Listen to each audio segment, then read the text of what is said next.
Motion for debate. Hong Kong. Lord Alton of Liverpool.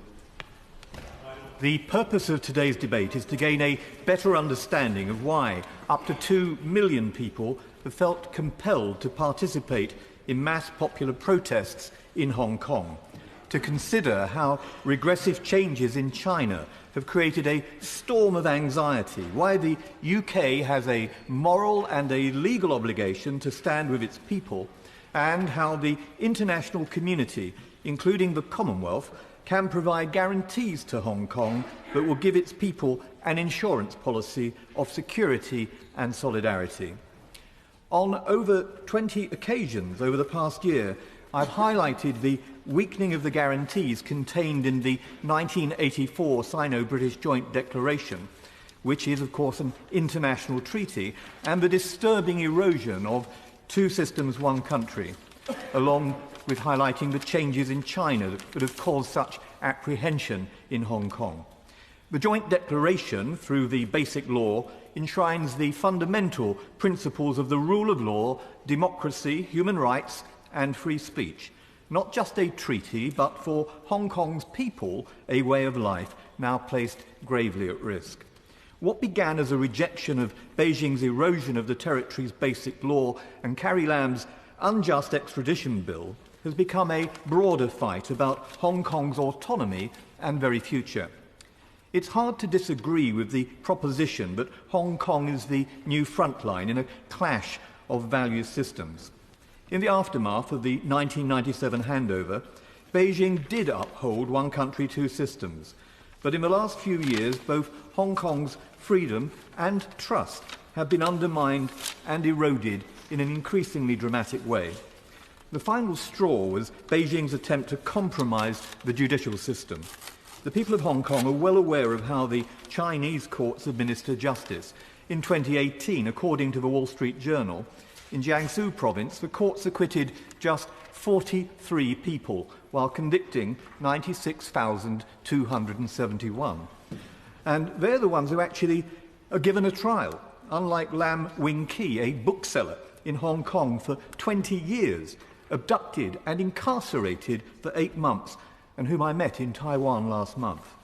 He told me that highly placed Communist Party officials bought books from him. Without irony, he said his bestsellers, including George Orwell's Animal Farm and 1984. The Chinese authorities told Mr. Lam, if we say you have committed a crime, you have committed a crime. Denied all contact with his family and left in degrading conditions, he contemplated suicide. My Lord's belief in the rule of law has been further compromised by Carrie Lam's unenforceable ban on face masks and her decision to invoke emergency powers, always a harbinger of autocracy and the latest in a long list of blunders. Amnesty accuses the Hong Kong police of points to an alarming pattern of reckless and indiscriminate tactics, to beatings and to torture.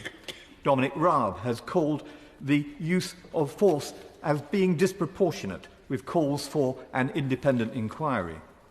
The brutality of China's agents was underlined last week when Jimmy Shan, a leading voice for democracy, was viciously attacked by 5 hammer-wielding assailants.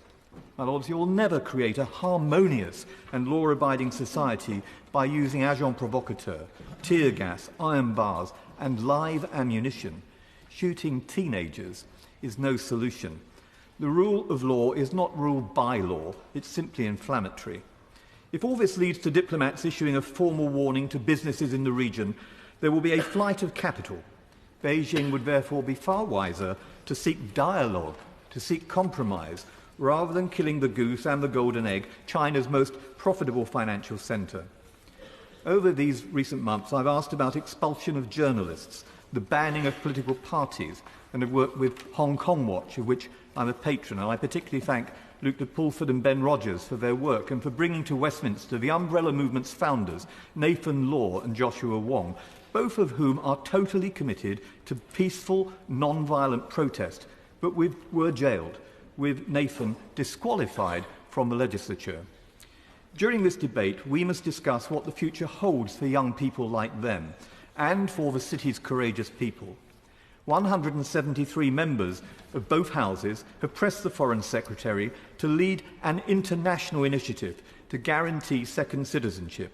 The Noble Lord Popat, will say more about this later, and I'll refer to the position of BNO passport holders. But I think it would be helpful to the debate if, when the Noble Lord the Minister comes to reply, he could tell us exactly how many people he believes are currently BNO passport holders.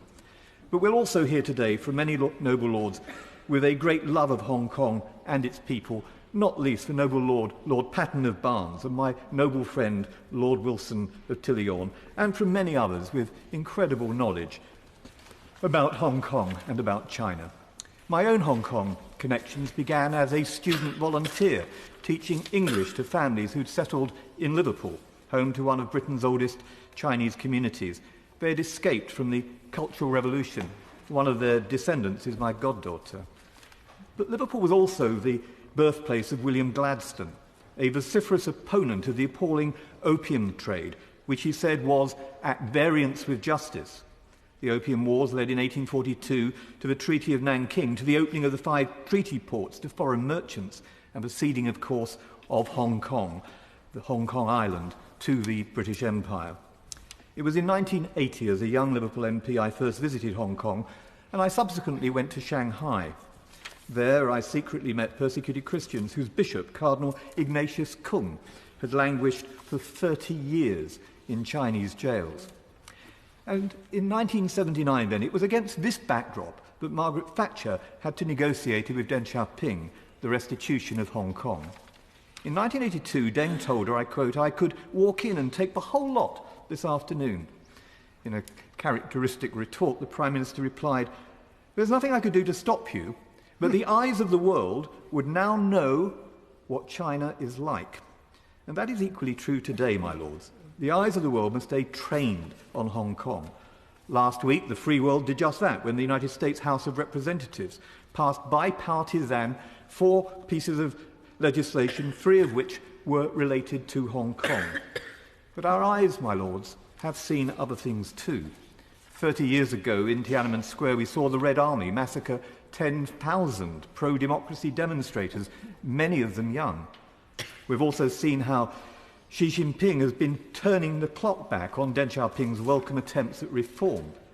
In June, on the 30th anniversary of Tiananmen, the regime said that the brutal suppression of those pro-democracy demonstrations had been good for society, describing it as a vaccination against political instability. We've also seen how Xi is repressing political dissent and religious belief. The assault on religion in China is the most systematic since the lethal Cultural Revolution, when churches were desecrated, looted, turned into storerooms and factories. Religious were incarcerated, tortured, some burnt alive, some sent to labour camps, with Christians publicly paraded through cities and towns, forced to wear cylindrical hats detailing their crime of belief. Over the summer, I met Hong Kong's Cardinal Zen and Martin Lee, founder of Hong Kong's Democratic Party, a meeting which the Chinese authorities tried to stop. I heard fears that religious persecution will be visited again on Hong Kong. President Xi may not yet have a little red book, but he has replaced the 10 Commandments with his sayings. In addition, religious freedom, churches, mosques and temples have been shut or demolished, leaders imprisoned, surveillance cameras installed. The European Parliament described the situation, I quote, as a new low. Writing about surveillance, George Orwell famously said in 1984, "Big Brother is watching you," but not, my lords, not just watching. Orwell said, "If you want a picture of the future, imagine a boot stamping on a human face forever, and that the most effective way to destroy people is to deny and obliterate their own understanding of their own history." For Buddhists in Tibet and Muslim Uyghurs in Xinjiang, his Sinicization program seeks to do just that. To ensure that their history is obliterated, over 40 of the Uyghur cemeteries have been destroyed and bones of ancestors remains scattered. At the All-Party Party Group for Uyghurs, of which I'm Vice Chairman, we heard disturbing evidence about the vile incarceration of 1 million Uyghur Muslims to be re-educated, brainwashed, intimidated and reprogrammed. We've also seen disturbing evidence suggestive of why Uyghur DNA is tested.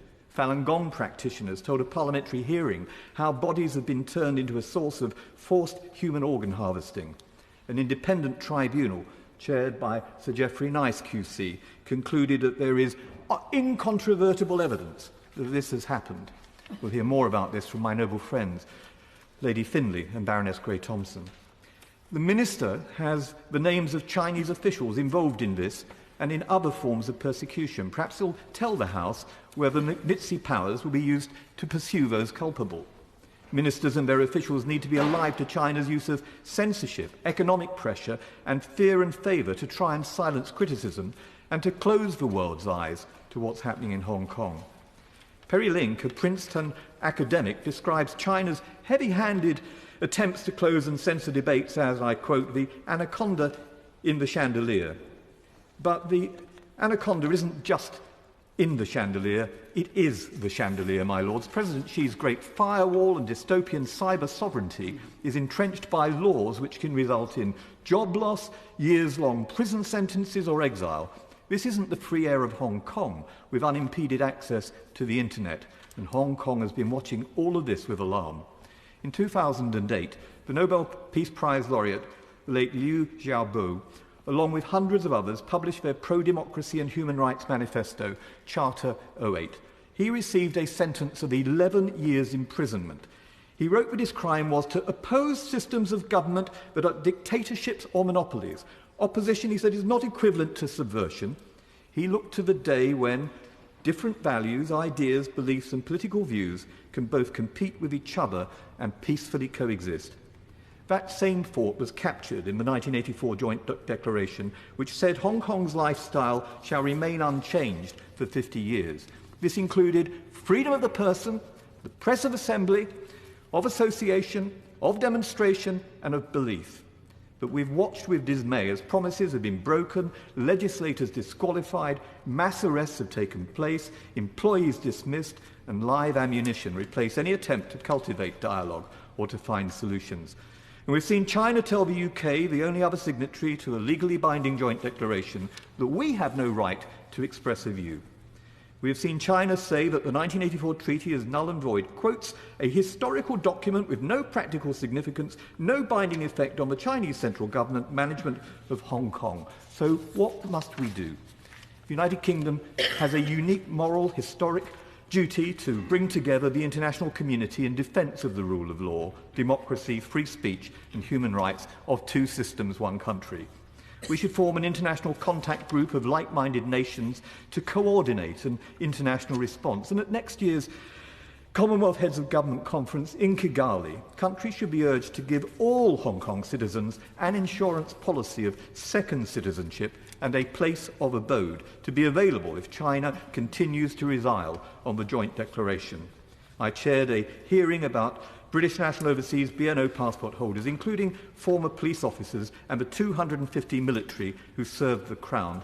Their plight was said by the late Lord Ashdown to be worse than Windrush. In a letter to me this week, the Home Secretary says that the government have no plans to amend the law. BNO passport holders are vulnerable, and so are others with proven UK links.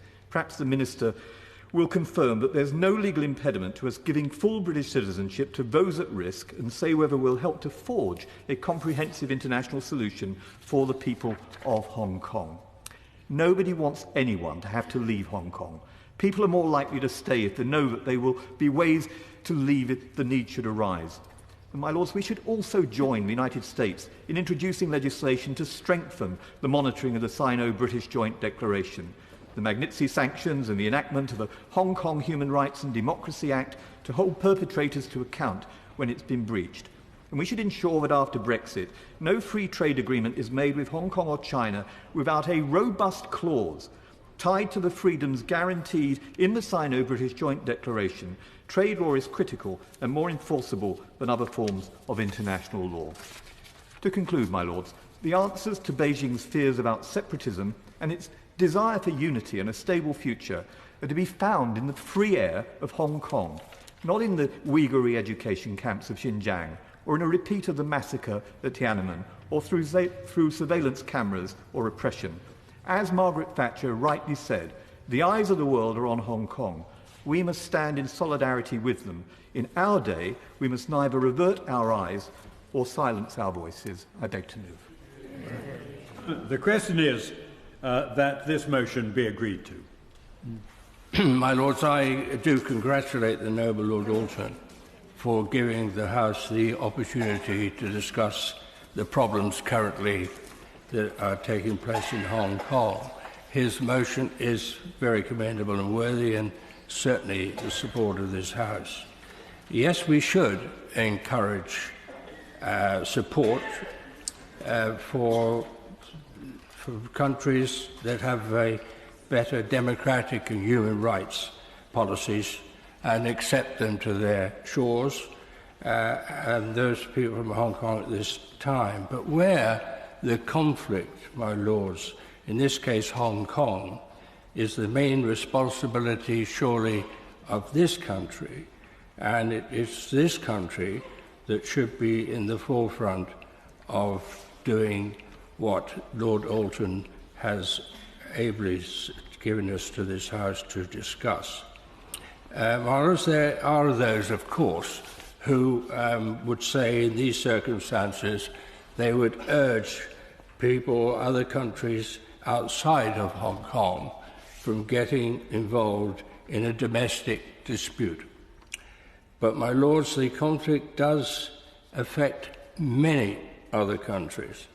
And in this vein, I was impressed to read in the Washington Post last week how the US Congress is positive in its support for Hong Kong's struggling democracy by promoting legislation advancing both houses, representatives and the Senate, to amend the USA Hong Kong Policy Act of 1992, a pillar of the Americans' economic relationship with China and its special administrative region.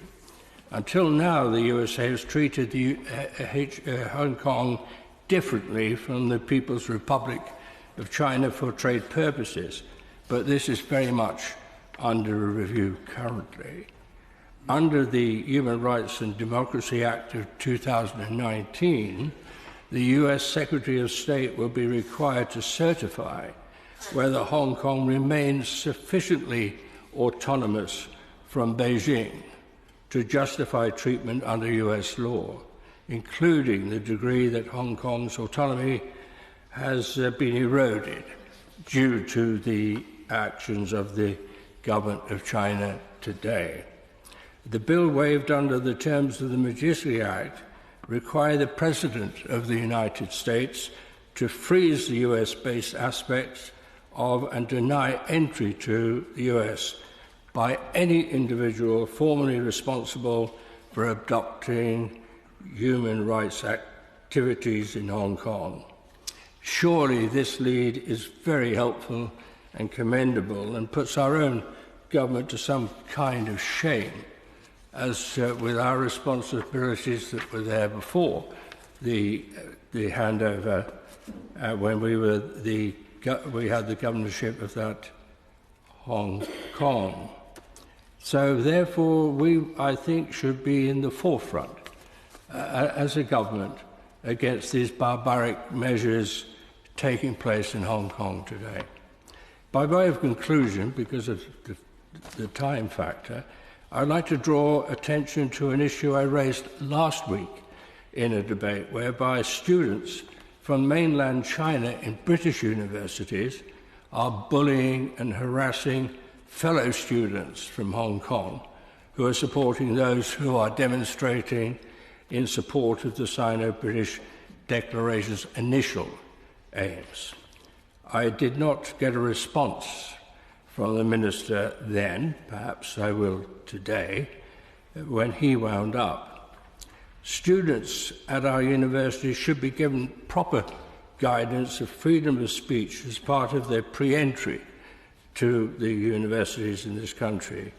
It's important that students supporting the Beijing government should not bring their standards of speech and tactics to these shores and to our universities. If the government is not prepared to take the lead in defending Hong Kong and others at the universities, then the obvious leader for that battle for freedom of speech should be the most qualified of all, none other than the noble Lord Patron of Barnes, who I see as his place, because he is the Lord Chancellor of the best university in the land, Oxford, and I hope he doesn't mind me landing him with another job at this time. My Lords, again, I would like to congratulate Lord Alton, a great advocate of freedom and justice, not only in Hong Kong, but universally. I think my interests are all registered, not least the fact that, like my friend, noble Lord Wilson, I had the privilege of being governor of Hong Kong for 5 years, the greatest privilege I've ever had. The joint declaration incorporating one country, two systems was an extraordinarily clever, adept way of coping with an issue which was politically and morally difficult, both for China and for the United Kingdom. Morally difficult because for China, they knew that more than half the population of Hong Kong were refugees from the events in China under a communist regime. Morally difficult for Britain because it was pretty well our only colony that we weren't preparing for independence with democratic structures. When occasionally in the 60s and 70s, Britain talked about greater democracy in Hong Kong, Chinese officials, including, I think, famously Zhou Enlai, made it clear that they didn't want that. They didn't want that because it would give people in Hong Kong the idea that they were going to turn out something like Singapore one day, or Malaysia, an independent country. And moreover, it was always the Chinese government's position that the future of people in Hong Kong was nothing to do with the people of Hong Kong. It all had to be determined by the British and Chinese governments. Nevertheless, I think it's fair to say that for a dozen or more years after 1997, one country, two systems worked extraordinarily well. There was some rowing back by the Chinese government on the pledges they'd made on the introduction of greater democracy in Hong Kong, saying at a number of points that this was a matter for people in Hong Kong. They rowed back on that. The Joint Liaison Office, their main point of contact in Hong Kong, threw its weight around a bit too much, but by and large things went pretty well. And then I think the caesura in Hong Kong and in the development of China in the last few years has been the election of President Xi Jinping as head of the Communist Party and President of China. Just as that's changed attitudes to economic matters in China, I think it's had an impact on political issues as well. And certainly it's the case that there's been a tightening of Beijing's control over Hong Kong in the last few years. Now that's the backdrop to what has happened since the introduction, extraordinarily foolishly, of the extradition bill, which was seen not just by pro-democracy activists in Hong Kong, but by the business community as well, as an attempt to dismember the firewall between the rule of law in Hong Kong and whatever it is that passes for the law. I note what noble Lord Alton had to say, what passes for the law in mainland China. So we had the huge demonstrations which began peacefully and unfortunately have developed a violent edge in the last few months. And bear in mind, this has been going on for 4 months now. I would commend to the House an extremely good article written in Asian Affairs by a retired Hong Kong police officer about what has happened in dealing with those demonstrations. First of all, he pointed out that starting with the demonstrations on the 12th of June, which were around the government buildings, the police began to target not just the people who were behaving violently, but a lot of those who were being perfectly peaceful. Secondly, we had the appalling affair in the MTR station and Chun Long in July, when it was plainly the case that triads and other gangsters were used in order to beat up demonstrators and try to help in the policing.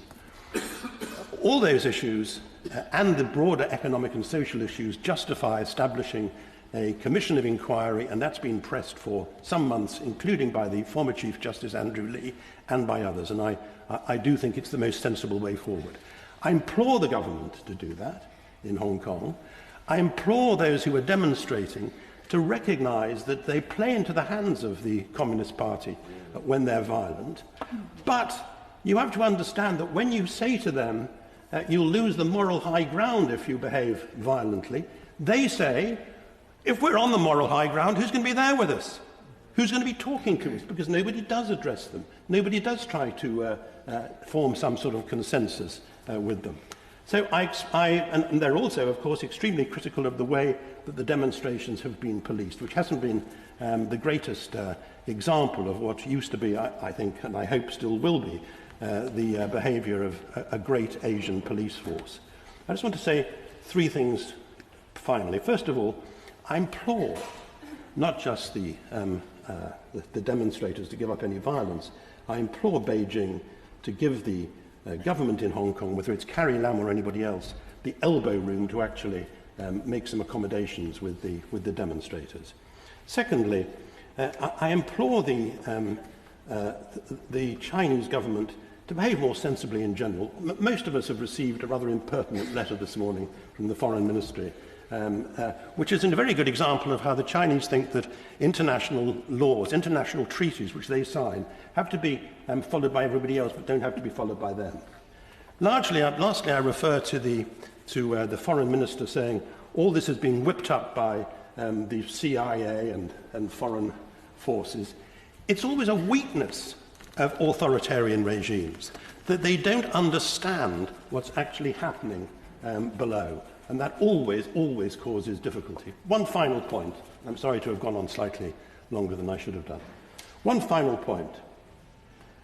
In 2016, I was in Hong Kong and made a speech saying I'd always support the movements for democracy, but I was totally against any efforts to campaign for independence for Hong Kong, because it was not going to happen, and it would be immoral of me to support that. And Joshua Wong and others said, would you go along and talk to students and say exactly the same thing? And I went and addressed 700 students in Hong Kong University and made those same points. I did the same the following year. In between time, nobody from the government had talked to them.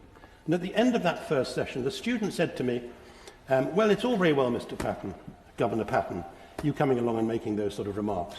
All very well you doing that. But, he said, what happens if the Chinese do continue to squeeze us? What will the rest of the world do? What will you do in Britain? What will the United States do? What will Europe do? What will you do personally? It's a very good question. My Lords, it's a great honour to follow the noble Lord, Lord Patton of Barnes, not just because of his distinguished governorship of Hong Kong, but of course for the time he spent in Northern Ireland, a place beloved by both him and me, and indeed for his distinguished chancellorship of Oxford University, where I find great intellectual nourishment and run a small centre dealing with intractable conflict. It's also a great pleasure always to participate in debates led off and hosted by the noble Lord, Lord Alton, because he brings not only all his passion and enthusiasm, but a thoroughly well-grounded and well-informed speech to start us off. I ask myself what I can usefully contribute after such valuable and insightful and experienced contributions, but I will pick up where the noble Lord, Lord Patton of Barnes left off. What can we do? And ask the noble Lord the Minister whether there is any preparedness on the part of Her Majesty's government to seriously review the whole approach that has been taken to engagement with China over the last 20 years. It was largely informed by a view, I think, that if markets were opened and there was economic engagement with China, that a more liberal democratic approach would, if not inevitably follow, then most likely follow. My Lords, there's a great vogue for evidence-based medicine But if there was any such thing as evidence-based politics, the evidence is clear. Economic openings have not led to liberal democracy. On the contrary, the situation is getting much worse. The noble Lord, the Minister, in some of the many responsibilities he has within government, has freedom of religion or belief as part of his responsibilities. And as the noble Lord Alton has pointed out, the situation with respect to freedom of religion or belief in China itself is deteriorating in a quite extraordinary way. And it is not that the Chinese government makes any apology for it or tries to hide it. It is absolutely out front there as part of their policy, that unless you follow the beliefs, the culture and the approach of the Chinese government and the Communist Party, you are to be squeezed out. I read words like, their bones would be crushed and thrown aside. Well, Lords, these are incredibly dangerous as well as obnoxious words to be said by anyone. But to be said by a head of state and government is unforgivable. And so I want to ask Her Majesty's government, through the noble Lord the Minister, whether we are prepared to review that approach we have taken. Because when Mr. Blair was in government, he was very much of the belief that this was the way to engage. Resources were taken away from many other parts of the world and put into engagement with China because this was the way forward, and we couldn't do without it. My Lords, if China believes that that is the case, then anything that we say about Hong Kong or any of the other abuses in China will simply be brushed aside. What does that require? Well, I make one specific proposition, and that is that when it comes to business, our approach to human rights becomes an important agenda item. One of the reasons why Hong Kong was, for at least a period of time, allowed to continue on was because it was the jewel in the crown of economic prospects for China. My Lords, it is absolutely clear that many businesses are now reassessing whether or not Hong Kong is the place to be. Some moving to Singapore, others to other places. But, my Lords, it will not do what is necessary if they simply quietly slip away. It is actually important that it is made very clear to Beijing, and indeed to the current administration in Hong Kong, that businesses will leave, should leave, and may well be encouraged to leave if the human rights situation is not improved and more prospects are not given. And finally, I would support the call that at the next Commonwealth meeting, the question is raised as to whether or not, along with other countries, and we will have to take a lead if we are going to ask others, that BNO passport holders will be given the opportunity to relocate. It's not only the best possibility for their future, it's also the best possibility for maintaining them there with some confidence that they have alternatives. I'm also very grateful that the debate initiated by Lord Alton has a very high level of knowledge and expertise within the House, and therefore I make this contribution with some diffidence. But the Church in Hong Kong plays a very significant part in the life of the community there, where it is distinctive, both in terms of worship and religious freedom, but also in terms of education and social care. Hong Kong has a unique history, and this country has particular responsibilities. The parish of St Martin in the Fields, where I was vicar before becoming Bishop of Salisbury, has had a Hong Kong-based congregation, a Cantonese-speaking congregation, for over 50 years.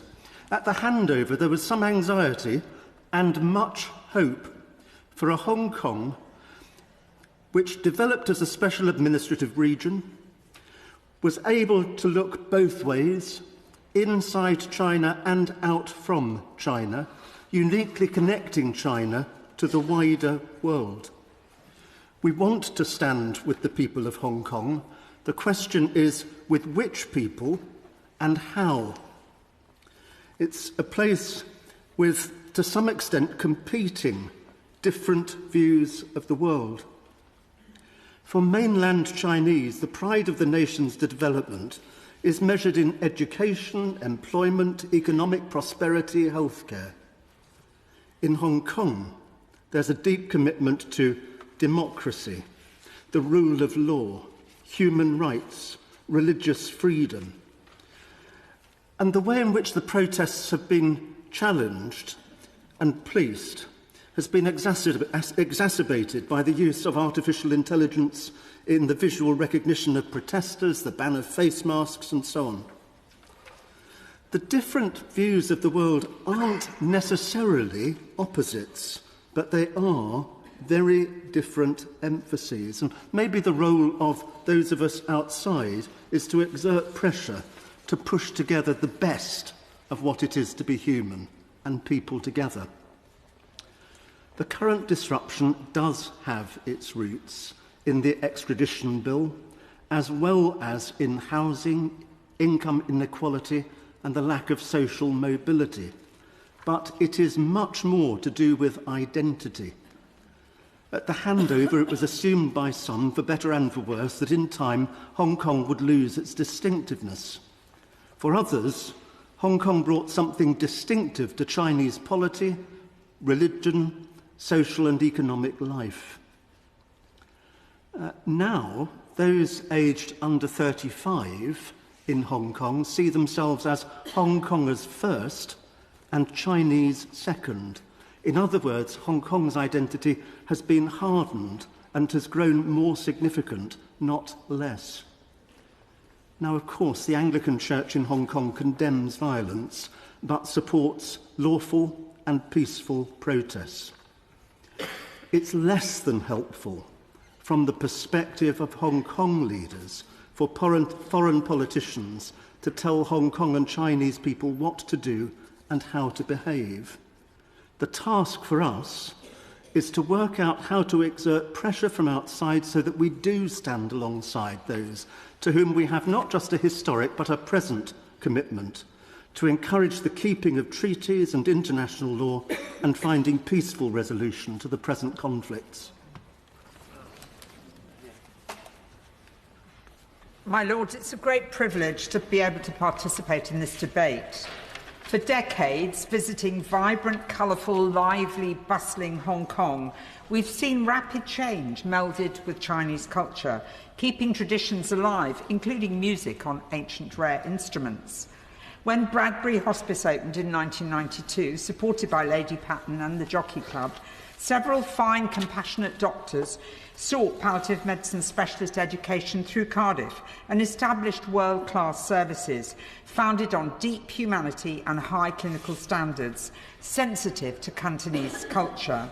When SARS happened, they cared for those dying and helped contain SARS. My Lords, Cantonese religious traditions, as we've heard, are broad and varied. Some British, interned by the Japanese invaders during the last war, gained inner strength from St John Cathedral Church's ad hoc services. And today its Filipino Christian Fellowship supports those in domestic services. Following handover, Hong Kong's gentle realignment with mainland China became palpable while keeping its own distinct identity. Meanwhile, China has developed at an astonishing rate across all disciplines. To the outsider, China has nothing to fear from Hong Kong, but Hong Kong now fears China, whose more than 1.4 billion people represent almost 19% of the world's population. In the early 1990s, Falun Gong, with its Buddhist origins and fundamental tenets of truthfulness, compassion and forbearance, was favoured by the People's Republic of China. As it became popular, it was proscribed by the atheistic state, and adherents appear to have been systematically persecuted, imprisoned in labour camps without cause, tortured, and an unknown number killed. They are prisoners of conscience, along with Uyghurs, House Christians and Tibetans. Those of us in rich, vibrant societies cannot understand what the perceived threat is to the communist state from people whose philosophy is non-violent and peaceful at all times. Yet now there is extensive evidence that China has been killing its Falun Gong prisoners of conscience to remove organs for commercial human transplantation. I recently met Sir Geoffrey Nice QC, chairman of the Independent Tribunal into Forced Organ Harvesting from Prisoners of Conscience in China, whose judgment makes harrowing reading.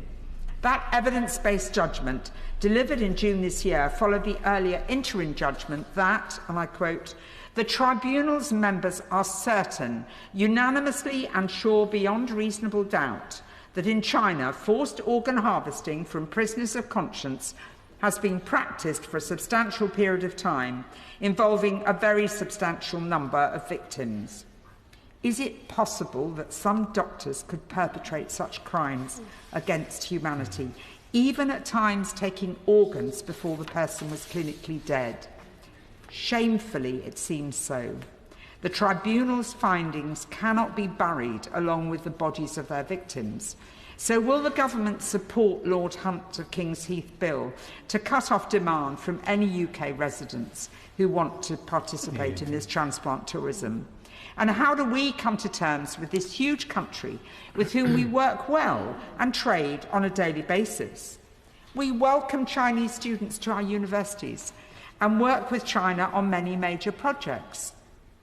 Cardiff Metropolitan University, that I chair, recently welcomed the Deputy Premier of China and his team to our Food Industry Centre 0 to 5 to help China develop public health training programmes in food handling. In many scientific and medical disciplines, there's excellent quality research in research and teaching being undertaken. Collaboration across boundaries should benefit all. Now, as Hong Kong cries out for open government, we have a moral duty to all those British passport holders. It is the strength and integrity of these people that we must not abandon. We're going to lose highly skilled Europeans through Brexit. Yet, Hong Kong British should have open entry to the UK. China has nothing to fear from open ethical practices, but much to fear from abusing human rights. Meanwhile, the British people of Hong Kong, living by our code and legal system, must not be abandoned through willful blindness. Yeah. My Lords, I have lived and worked in Hong Kong and have been a frequent visitor to China since the early 1980s. This debate comes at a time when tensions in Hong Kong are extremely high and prospects of greater violence are increasing. Estimates are that up to 10% of the demonstrators are using violence and that these people are well-resourced and uncompromising. I see nothing to be gained by raking over the recent events and trying to apportion blame.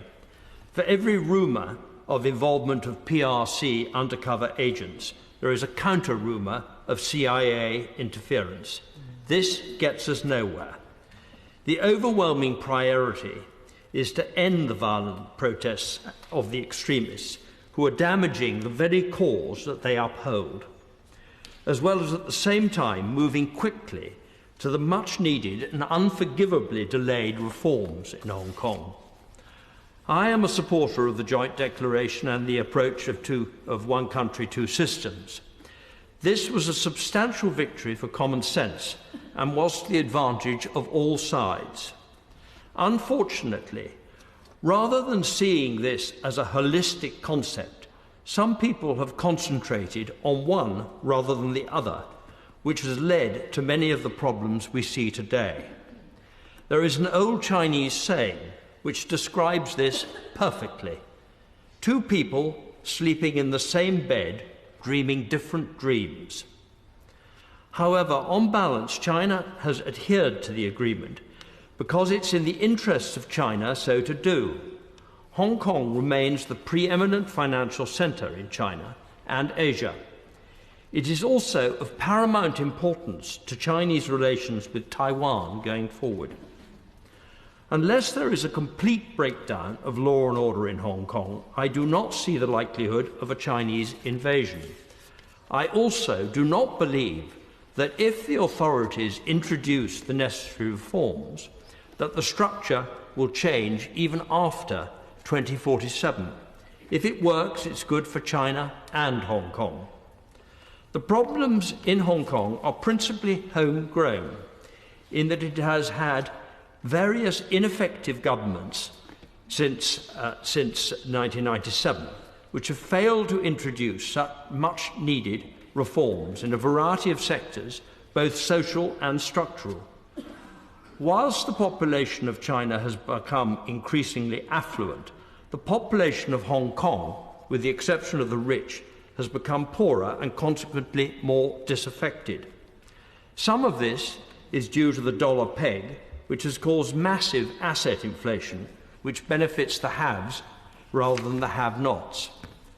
The incompetence of the administration has not been assisted by its poor briefings and overall handling of the media, which sometimes gives a very one-sided view of events. The constitution and performance of LegCo is a big stumbling block. It is less than representative and too pro-Beijing. The composition needs to be changed. The fault is not all that of the government, as at the same time the behaviour of some democratic members has been appalling, with outright and needless insults to the very name of China. This lack of respect does no one any good.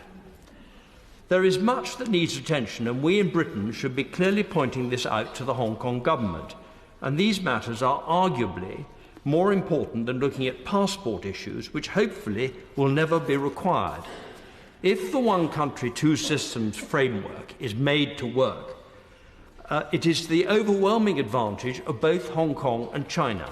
Hong Kongers will have little interest in passports.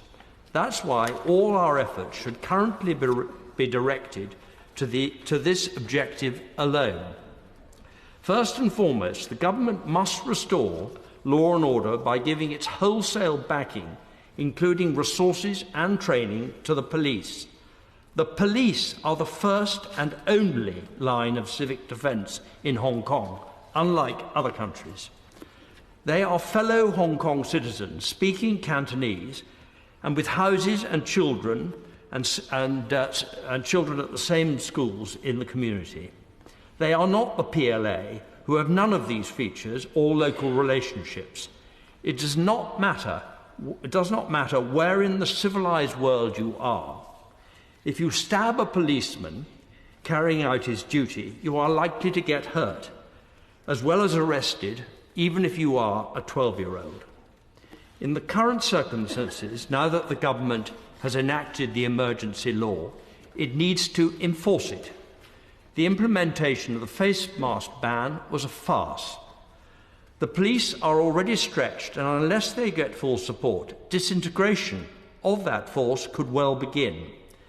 There have been no fatalities yet, but that is the way things are headed. Once violent demonstrations are ended and there is a return to peaceful protest, the Chief Executive can start on the conciliation process with inquiries and measures to reform LegCo and housing and much else. With compromise, good faith and goodwill, and without stirring nationalist sentiments, this can be solved. The Hong Kong government's withdrawal of the extradition bill and its apology for the unintended spraying of paint at the Kowloon Mosque is a good start. My Lords, the Chinese position now that the one country, two systems agreement is obsolete and no longer valid is a clear breach of an international treaty ratified in the UN, which enshrined the autonomy, rights and freedoms in the Hong Kong Basic Law. In response to an urgent question on the 26th of September, the Foreign Secretary confirmed that the United Kingdom expected China to live up to its obligations. He confirmed that he'd spoken to the Hong Kong Chief Executive, Carrie Lam, and to the Chinese Foreign Minister, Wang Yi, and made clear our concerns about human rights and the mistreatment of those exercising their right to lawful and peaceful protest.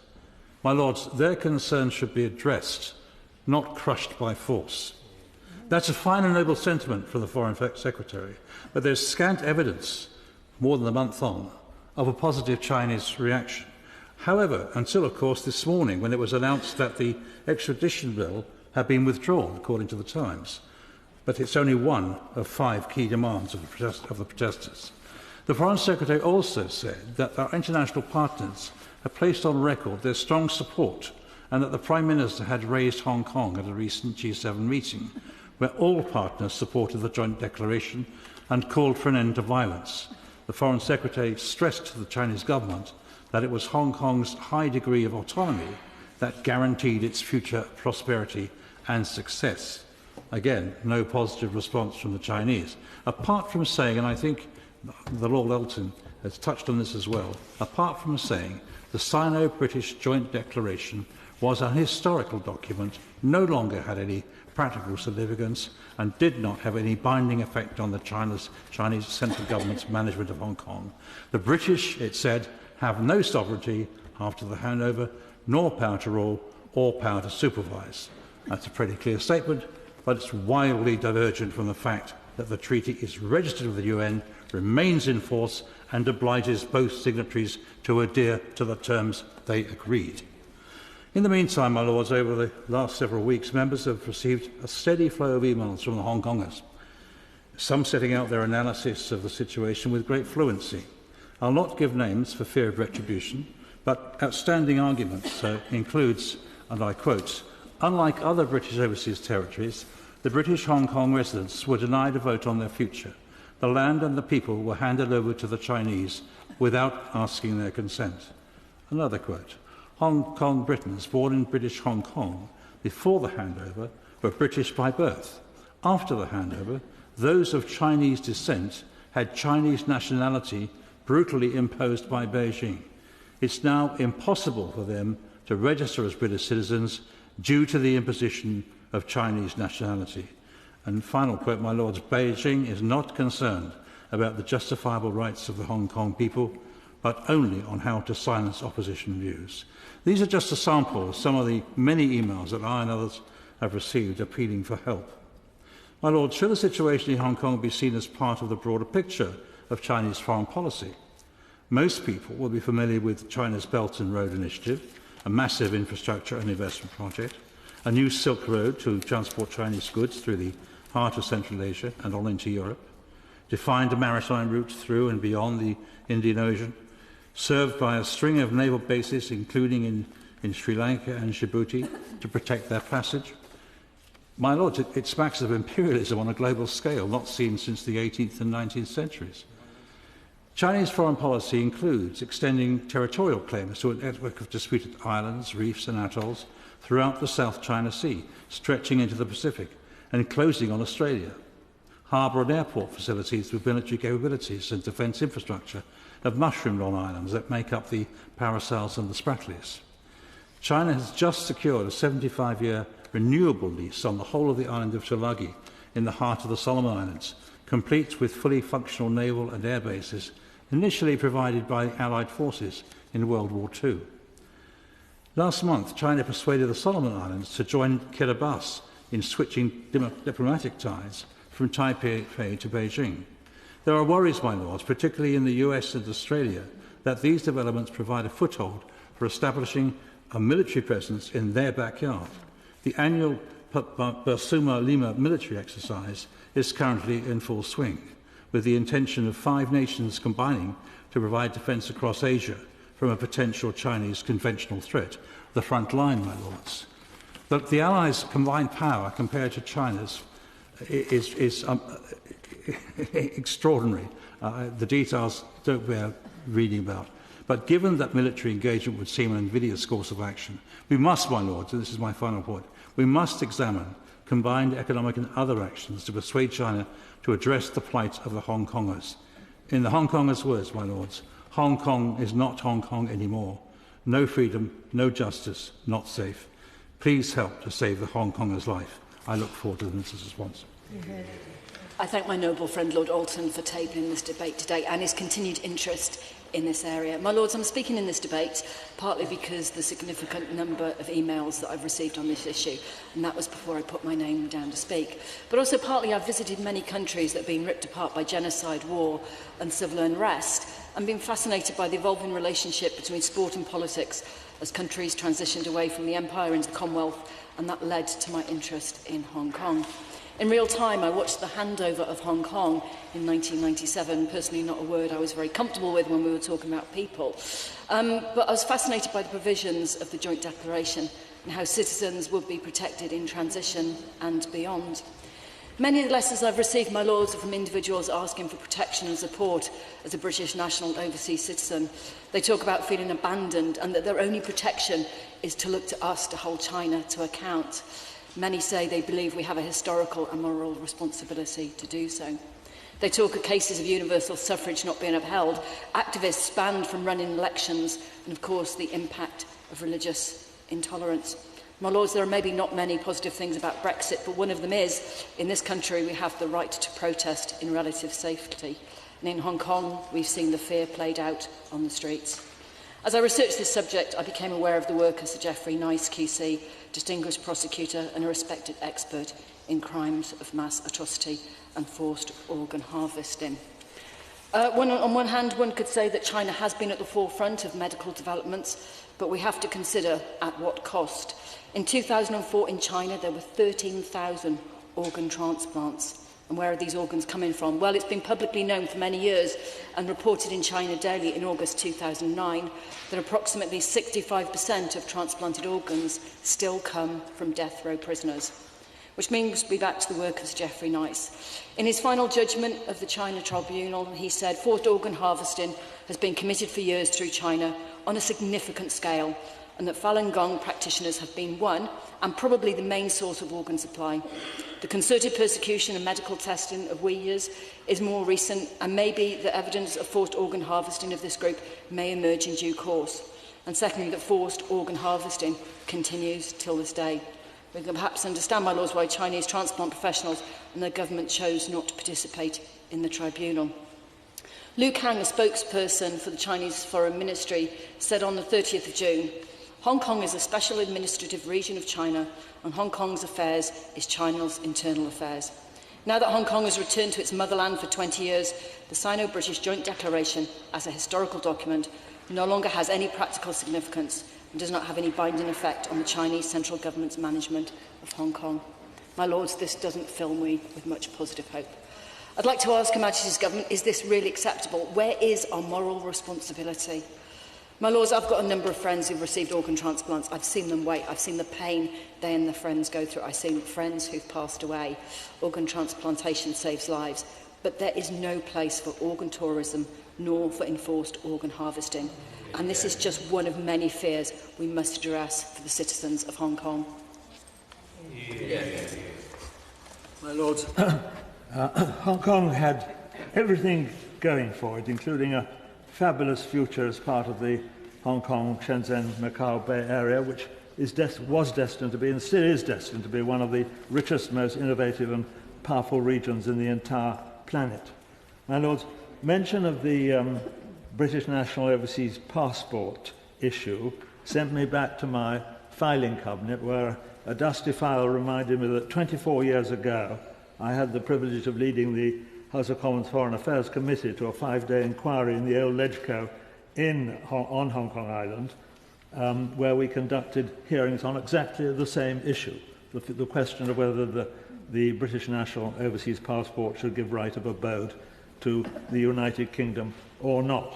And we concluded that it should not. We think there were certain categories that certainly should be admitted here and have been progressively under quotas since, but we thought the actual passport status was part of the declaration, the Sino-British Declaration, that had already been signed a year before in 1994, and that we should leave it as part of the declaration, that indeed we should respect the whole declaration because we believed and hoped that it would give Hong Kong 50 years of prosperity and stability, which for 20 years it did. But now, what on earth went wrong? Well, we know that extradition law was the trigger, the clumsy now withdrawn, but in my view, my lords, there is blame that lies in Beijing, in London, and in Hong Kong itself. Whether we like it or not, the international legal position is clear. Under the declaration and under our agreements, Hong Kong is now a sovereign part of the People's Republic of China. It is in China. The joint declaration was always based on an understanding that there would be in the future, after the signature, a degree of trust and respect and constant dialogue with Beijing, as well as with the Hong Kong authorities, on the necessary reform and modernisation which has taken place since. The whole world has been transformed completely since those days. Also, there was a degree of ambiguity and compromise in the declaration. Of course, there had to be. There always is in these complicated situations, and one of our problems is that in the digital age, where everyone is pushed to extremes and moderation is cast aside and all nuances are neglected, when there's hyper-communication, it really is very difficult to handle, and everyone is driven to extreme positions.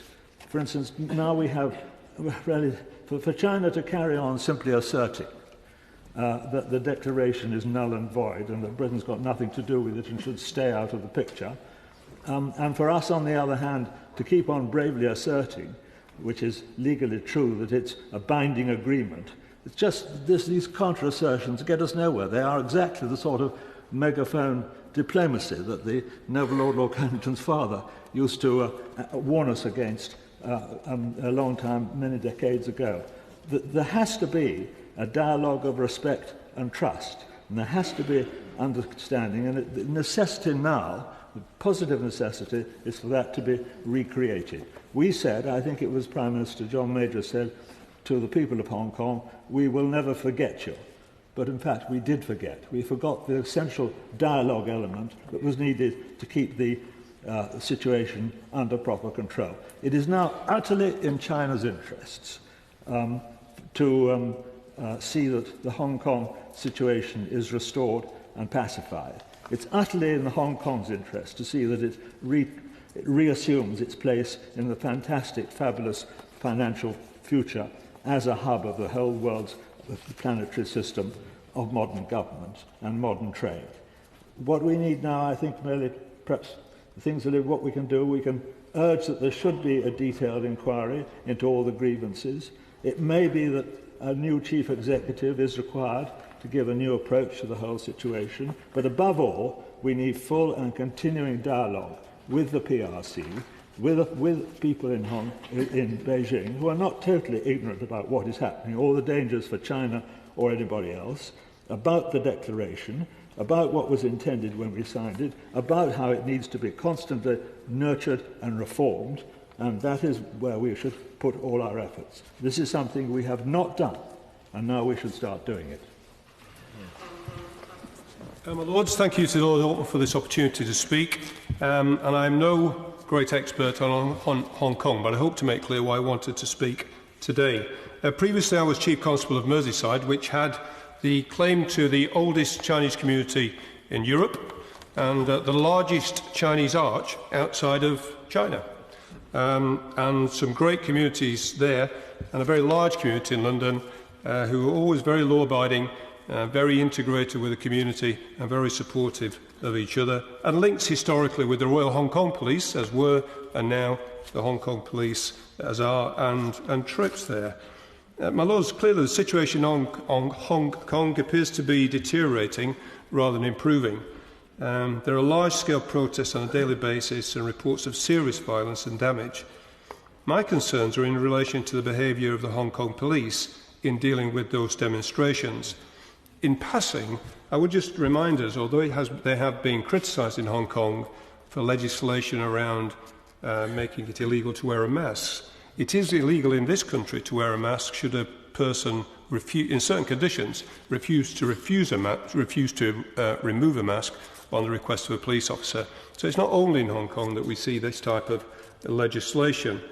The people, I know just how difficult it is in policing protests, so the people who are protesting are always feeling strongly about the issue they are advocating, and it can make it a serious issue of principle for those people, and often involves a passionate commitment to the cause that they espouse.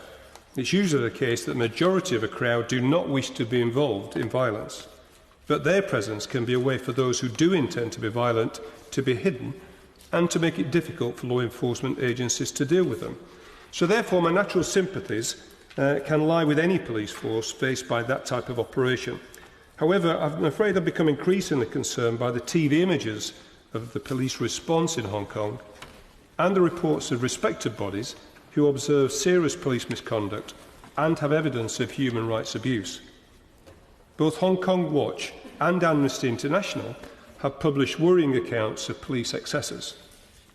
As Lord Alton mentioned earlier, a recent Amnesty International report confirmed that an alarming pattern of the Hong Kong police force deploying reckless and indiscriminate tactics in their arrests, as well as beating and torturing people in detention. The same report states detained people have been severely beaten, and this appears to have been meted out for talking back or being uncooperative. Worryingly, there are repeated reports of sexual violence in police detention. Further, and we've heard again today, there are reports of police firing live ammunition at protesters.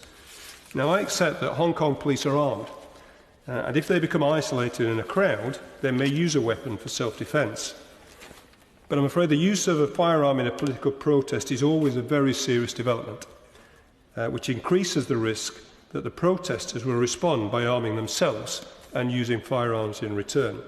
And that is always the most serious turn of events politically as well as practically at a particular protest.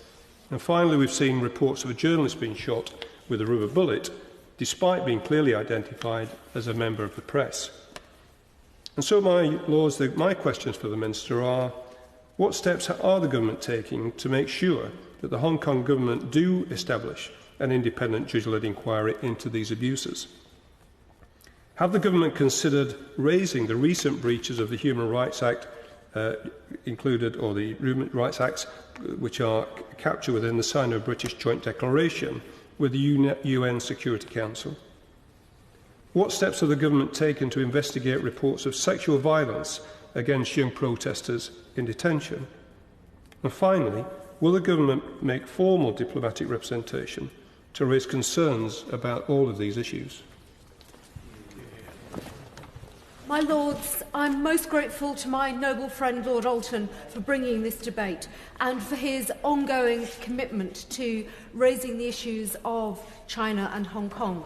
And I say noble friend advisedly. I haven't slipped into the wrong benches, but I think of the noble Lord as a friend. And I am, like the Right Reverend Prelate, speaking with some diffidence this afternoon.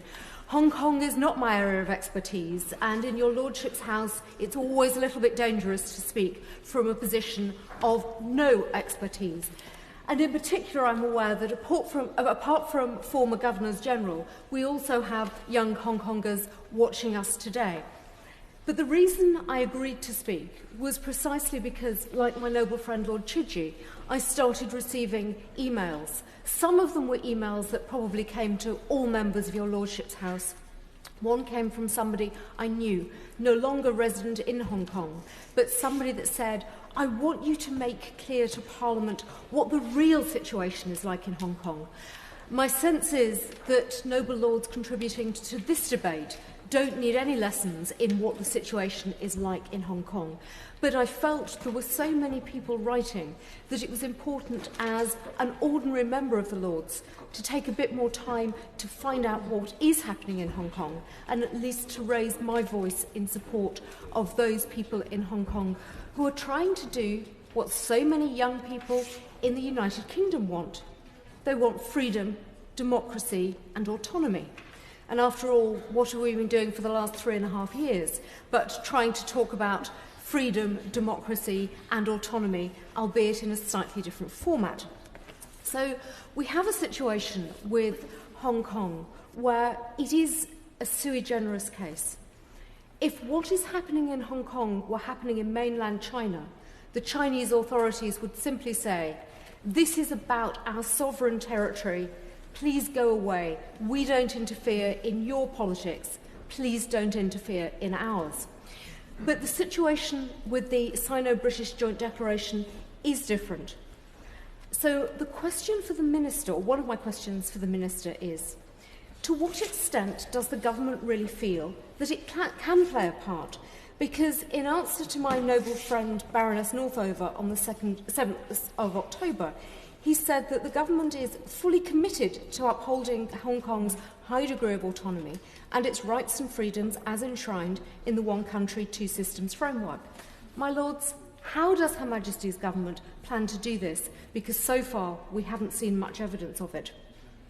But one of the other areas that I think hasn't been much discussed today is the issue of fake news, but also of suicides. The noble Lord Carrington said there haven't yet been any fatalities, but various people have said in their emails that what has changed in recent months are the number of unexplained suicides.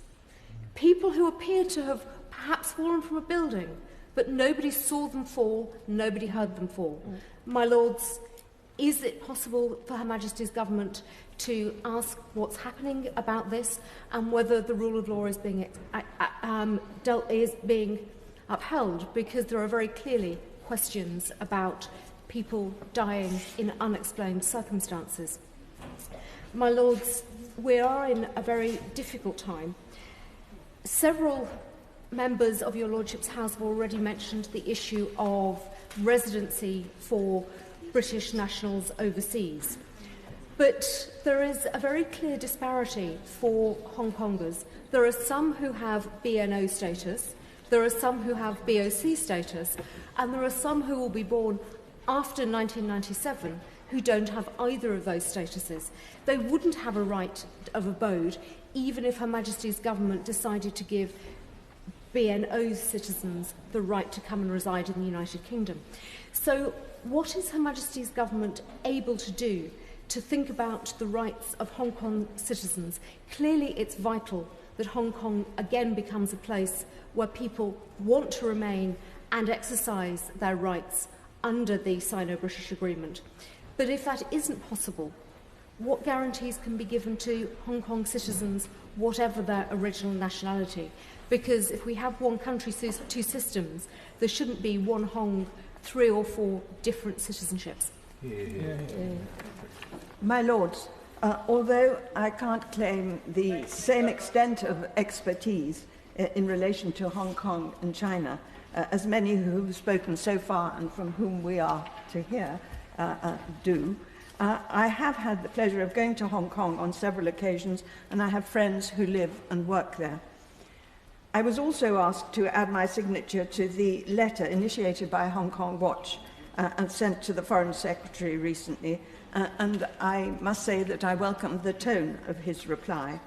But one point arising from the Foreign Secretary's reply to that letter, which I hope my noble friend the Minister can clarify, is the reference to his, the Foreign Secretary's, having spoken to a wide range of his counterparts internationally to encourage their support. Does this include the European Union? It wasn't listed in the Foreign Secretary's letter, and we are, after all, still members and can still benefit from a united voice from Europe to carry weight in China. So I hope that he can tell us that this issue has been raised at that level. I'd also like to hear more about the reaction from other Commonwealth countries. It's always difficult to know how best to support action against human rights abuses, and some of the horrific examples quoted today and the limitation on freedoms in Hong Kong do require some positive action by the United Kingdom. So, in spite of the noble Lord Carrington's advice to the contrary, the suggestion that the United Kingdom should provide an insurance policy of second citizenship and right of abode is one that I support and see as part of our responsibility under the joint declaration. So can my noble friend the Minister give us an indication of the numbers involved if this approach should be taken? On the wider issue of the protests, I have mixed feelings and agree with those who consider they've gone on too long and I deplore the increasing violence on both sides. At the moment, protests and lengthy demonstrations seem to be springing up all over the world. Witness Chile, Bolivia, Ecuador, Barcelona, and even here in London, with the recent paralysis of central London for almost 2 weeks. So we can all understand how the consequences of such protracted action can impact on the lives of ordinary citizens. And however sympathetic one may be about the cause of the protest, patience can wear thin, and we don't want that to happen in Hong Kong. I do hope, therefore, that we can show tangible support for the grievances of the protesters, and by doing so, encourage them not to further provoke and escalate the violence and disproportionate force that we've all witnessed on our television screens. I congratulate and thank the noble Lord Alton for giving us this opportunity to show our support for the people of Hong Kong.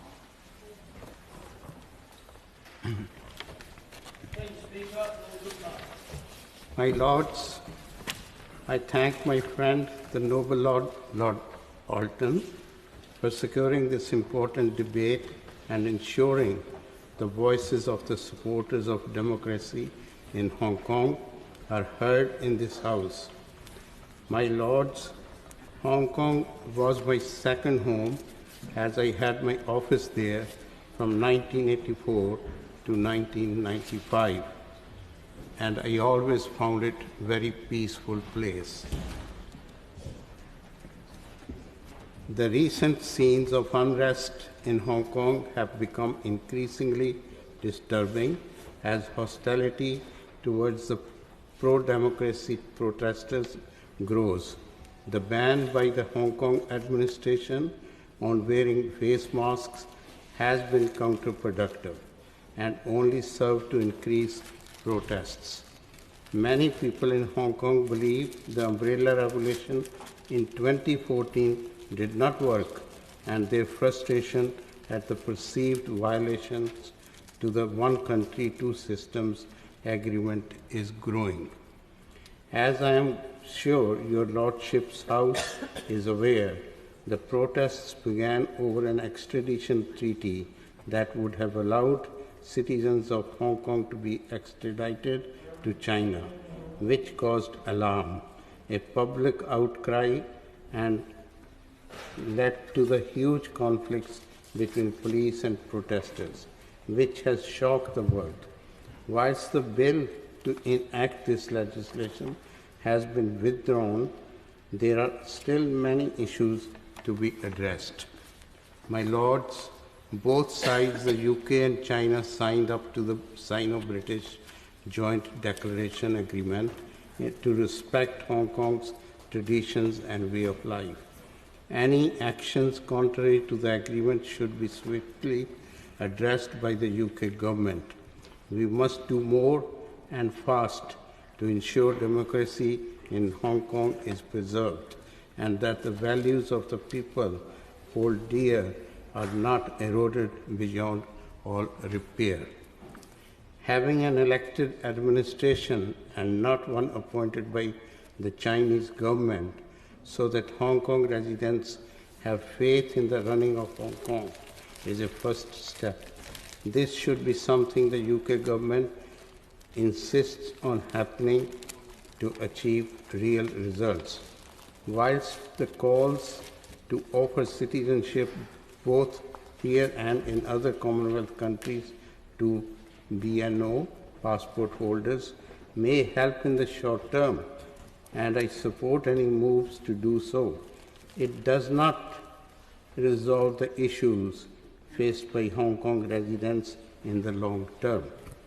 The key issue is the fragility of democracy in Hong Kong at the present time, with more and more stories surfacing of ill treatment by the police toward protesters. The rule of law appears to be being violated. It cannot be right that the police can act with impunity without proper systems in place to hold their behavior to account. My lords, another issue that particularly stands out for me is that there is a need to protect protesting citizens from being targeted by the Hong Kong administration and the Chinese government. Can the minister say what is being done by the government to create dialogue with the protesters in order to bring about democratic reform in a reasoned way, but in doing so, ensuring the dialogue is with bona fide protesters and not with infiltrators. This is an important point, as it is only through careful and considered dialogue on all sides that we have any hope of bringing the situation to a peaceful resolution. My Lords, I refer to my business interests in Hong Kong and in mainland China as set out in the register. And as someone involved in business in Hong Kong, I record my sadness and concern at the events of recent months. And I also want to add my condolences to all those affected by the news that the 39 citizens of China died in yesterday's appalling lorry tragedy. My Lords, like others in this debate, I too condemn the violence. This has seriously threatened the well-being of the community and has taken a significant toll on the whole of Hong Kong and on its international standing. I strongly support the efforts to restore law and order for the greater good of the Hong Kong people. To move forward, Hong Kong's community needs to work together to restore the confidence of this great city and ensure the well-being and harmony of all its people. My Lords, the rule of law and the one country, two systems principle enshrined in the Basic Law are fundamental to the strength and stability of Hong Kong. So I would ask my noble friend, the Minister, to confirm that the government's view is that the one country, two systems has worked well over the 22 years since 1997. And would my noble friend also confirm that the government has only identified one case in those 22 years which it believes to have been a breach of the joint declaration? My Lords, Hong Kong has become one of the world's most successful financial and business cities, and a city in which many British people and businesses have prospered since 1997. Hong Kong is Asia's dominant equity market, and it has become the key conduit for Chinese inbound and outbound investment, including into the UK. So I would urge the government to continue to support and enhance the UK's economic links with Hong Kong. And to that end, would my noble friend the Minister confirm that high priority will be given to a free trade and investment agreement with Hong Kong as part of the UK's post-Brexit trade architecture? And I would also ask my noble friend to confirm that work with Hong Kong under the UK's Global Financial Partnership Strategy continues to be a priority. My Lords, it will be for the people and the government of Hong Kong to resolve the very concerning current situation, but the UK can and should play its part in supporting the prosperity of Hong Kong as a great open trading city. To follow Lord Sassoon, who has great business experience in Hong Kong and China. And I do congratulate Lord Alton on setting the scene for us so well. I recall it was exactly 5 years ago this month, I think, that I led a similar debate on Hong Kong following what was then known as the umbrella demonstrations, which weren't as serious as they have been today in the last 4 months. As a co-signatory to the international treaty, we clearly have a duty and a responsibility to the people of Gibraltar to take an interest and to express our views constructively about their future. My mind goes back to a weekend in 1984 when, as Minister of State with responsibilities for Hong Kong, the Prime Minister asked me to be on duty throughout the weekend because Geoffrey Howe, as Foreign Secretary, was having vital discussions in Beijing with Chinese leaders, including Deng Xiaoping. And I sat waiting for news, and late on that Saturday, the news came from the British ambassador. Deng Xiaoping, he said, had told me that I trust Geoffrey Howe, and therefore I've given an instruction, we go ahead to draw up an agreement. Now, trust is at the heart of this, and that is what started the whole process moving forward. To the extent that we then, by the end of the year, signed that joint declaration, which is one of the most remarkable declarations in history of any country, where you have the juxtaposition of two totally different, contrasting systems of government. One, an autocracy, the other with relatively free way of life and rule of law. And at that time, and I believe today just as strongly, there is a mutual interest amongst all of us, whether the people of Hong Kong above all, the Chinese government and the British government, to see the successful implementation of that treaty and the basic law that goes with it. It seems to me that Hong Kong is facing one of the biggest challenges ever in their history. They've been through the 1967 Cultural Revolution, the 1984 anxieties about their future, the 1990s and all that transition, and the Umbrella Revolution. But this seems to be even more deep. And clearly the young people are frustrated and worried about their future, their freedom, but their jobs and their housing, and the contrast between the wealthy and the less well-off. Alongside that, we've already heard that China today, under President Xi, has stronger political and security control in that country. And then in Hong Kong itself, we've had a lack of political leadership by successive chief executives, and therefore a lack of confidence and of trust. So what needs to be done? First of all, I think it would be sensible for Hong Kong to have a sharp look at the way in which they choose chief executives. The basic law allows the system to be devised in such a way that a chief executive can be elected who is directly accountable to the people. But if, as is the present time, the means of appointing and electing a chief executive is through a body of 1,200 people, largely leaning towards Beijing, and with candidates who have to have Beijing's approval, there is bound to be a large element of mistrust, and that needs, I believe, looking at. Then there's a question of an independent inquiry on the police, which I hope would restore confidence in the police. For the young, there needs to be improvement in their housing, in their conditions, the opportunities for their jobs. And I hope businesses in Hong Kong will help them in that respect. On citizenship, I have only one point. Not that we need to dwell on the broader issue, but there is one group of people, 260 of them, Hong Kong former servicemen who served in the armed forces under the British Crown, who are getting extremely nervous about their own position and their own security. And this is a matter that's been raised by Parliament on regular occasions with the Home Secretary. I'd be very grateful for the Minister's view about whether they can be given right of abode.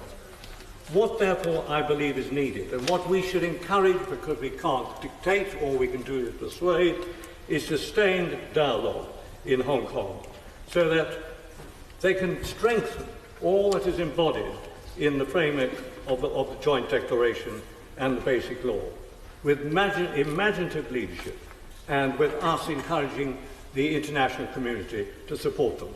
That's the least we can do for the people of Hong Kong. My Lords, I refer the House to my entry in the Register of Interests. I do congratulate the noble Lord Alton in introducing this debate. He has long been a beacon of morality in your Lordship's House.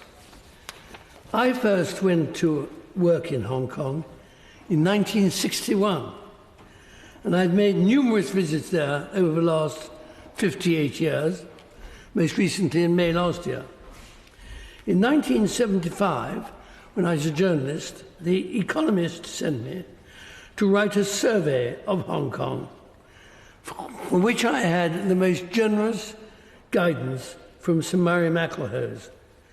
Sir Murray was Hong Kong's longest-serving, hugely respected, and in the view of many, greatest governors of Hong Kong. He served 4 terms from 1971 to 1982, and from 1982, of course, he was a distinguished member of your Lordship's House. I'd also like to pay tribute to my noble friend Lord Patten, whose governorship I was able to observe quite close. And I particularly 2 bits of his legacy, which are especially relevant. First of all, during that period in the run-up to the handover, he focused the eyes of the world on Hong Kong. And secondly, he taught the people of Hong Kong how to stand up for themselves. I refer to Lord Macklehurst because together with Sir Philip Haddon Cave, the Financial Secretary, he oversaw the development of Hong Kong from a trading outpost of the British Empire to a flourishing city-state.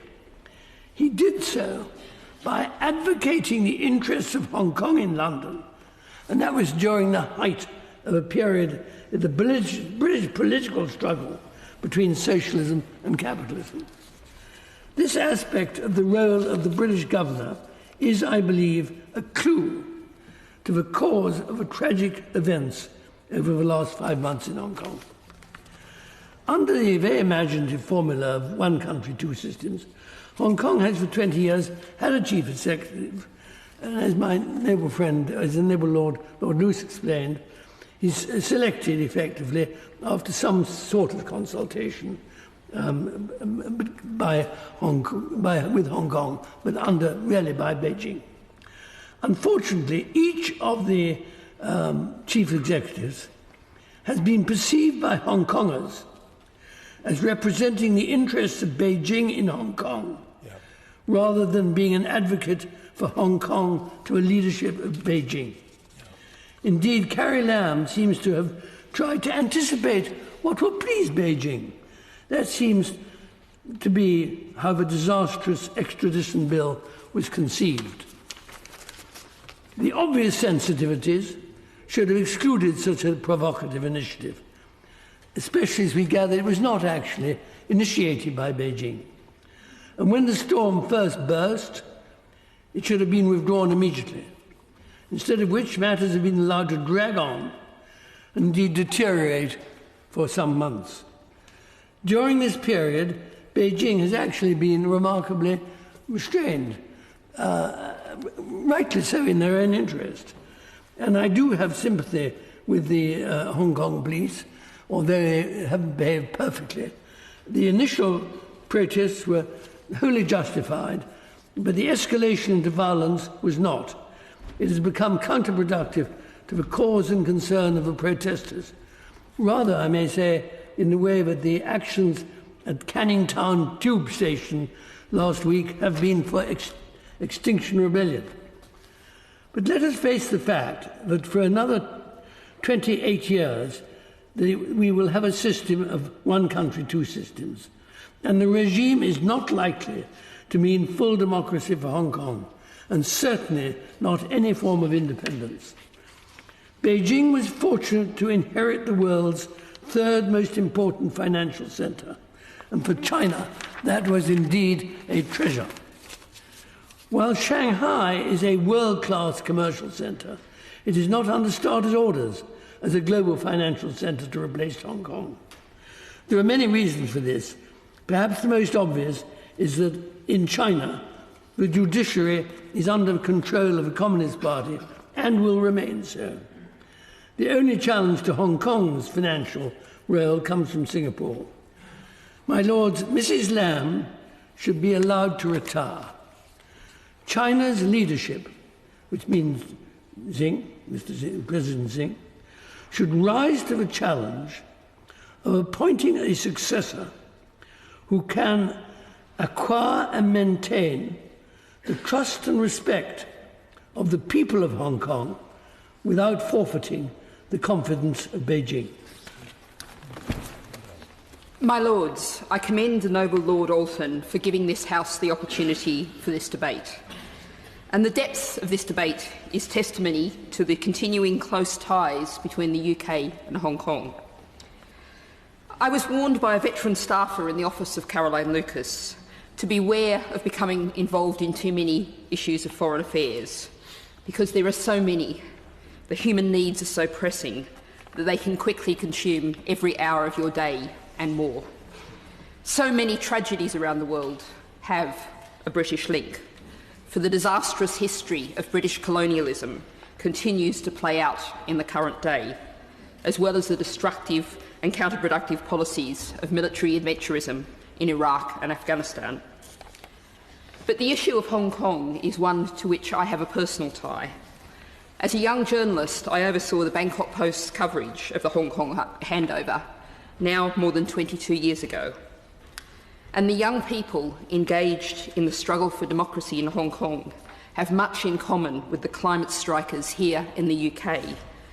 Young people whose elders have failed them and are now bravely taking the future into their own hands. Like many other members of this House, I've been contacted by multiple individuals asking that Britain both acknowledge and act on the actions of the Hong Kong and Chinese authorities and the state of repression and fear in Hong Kong. I could not resist their calls. Back in 1997, I thought that the British would stand up for the democratic rights of the people of Hong Kong. I remember being shocked by the final agreement, and I think the words of the noble lady Baroness Grey-Thompson earlier, talking about how the idea of handing over people is deeply disturbing, really sums up how I thought at that time. We, as a nation, do bear responsibility for the state of Hong Kong today. And that, as we have heard from so many noble lords, is a frightening breakdown of the rule of law and abuses by officialdom of their power and resources. The noble Lord Alton's motion calls on us to note the political unrest. I want to go much further than that. I want to condemn the clear human rights abuses and repression that is occurring and call for the British government to take concrete action. I will quote a few words from a woman who I'm not naming for obvious reasons, who describes herself as an ordinary working mother who's experiencing the worst moment of my life. This reflects the accounts from the noble lady Baroness Smith. This mother in Hong Kong speaks of living in a city where floating corpses, sometimes decapitated, are being found in the sea, and alleged suicides in and around residential buildings, with police culpability widely thought to be involved. A city where people are understandably feeling, as this mother says, hopeless. Reference has been made to the report this week from Stand With Hong Kong, a report on the conditions in the San Uk Ling detention facility and the broader treatment of protesters by police. These are deeply disturbing reports of beatings, of sexual violence against young women, of denial of medical treatment. So what should we do? I will aim always, when I stand up in the House, not to simply condemn, but to ask for action.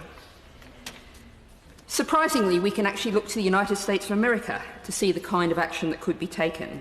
The House of Representatives has passed, and the Senate is expected to pass, the bills condemning China's actions and supporting the right to protest in Hong Kong, and also requiring annual reviews of Hong Kong's special economic and trade status.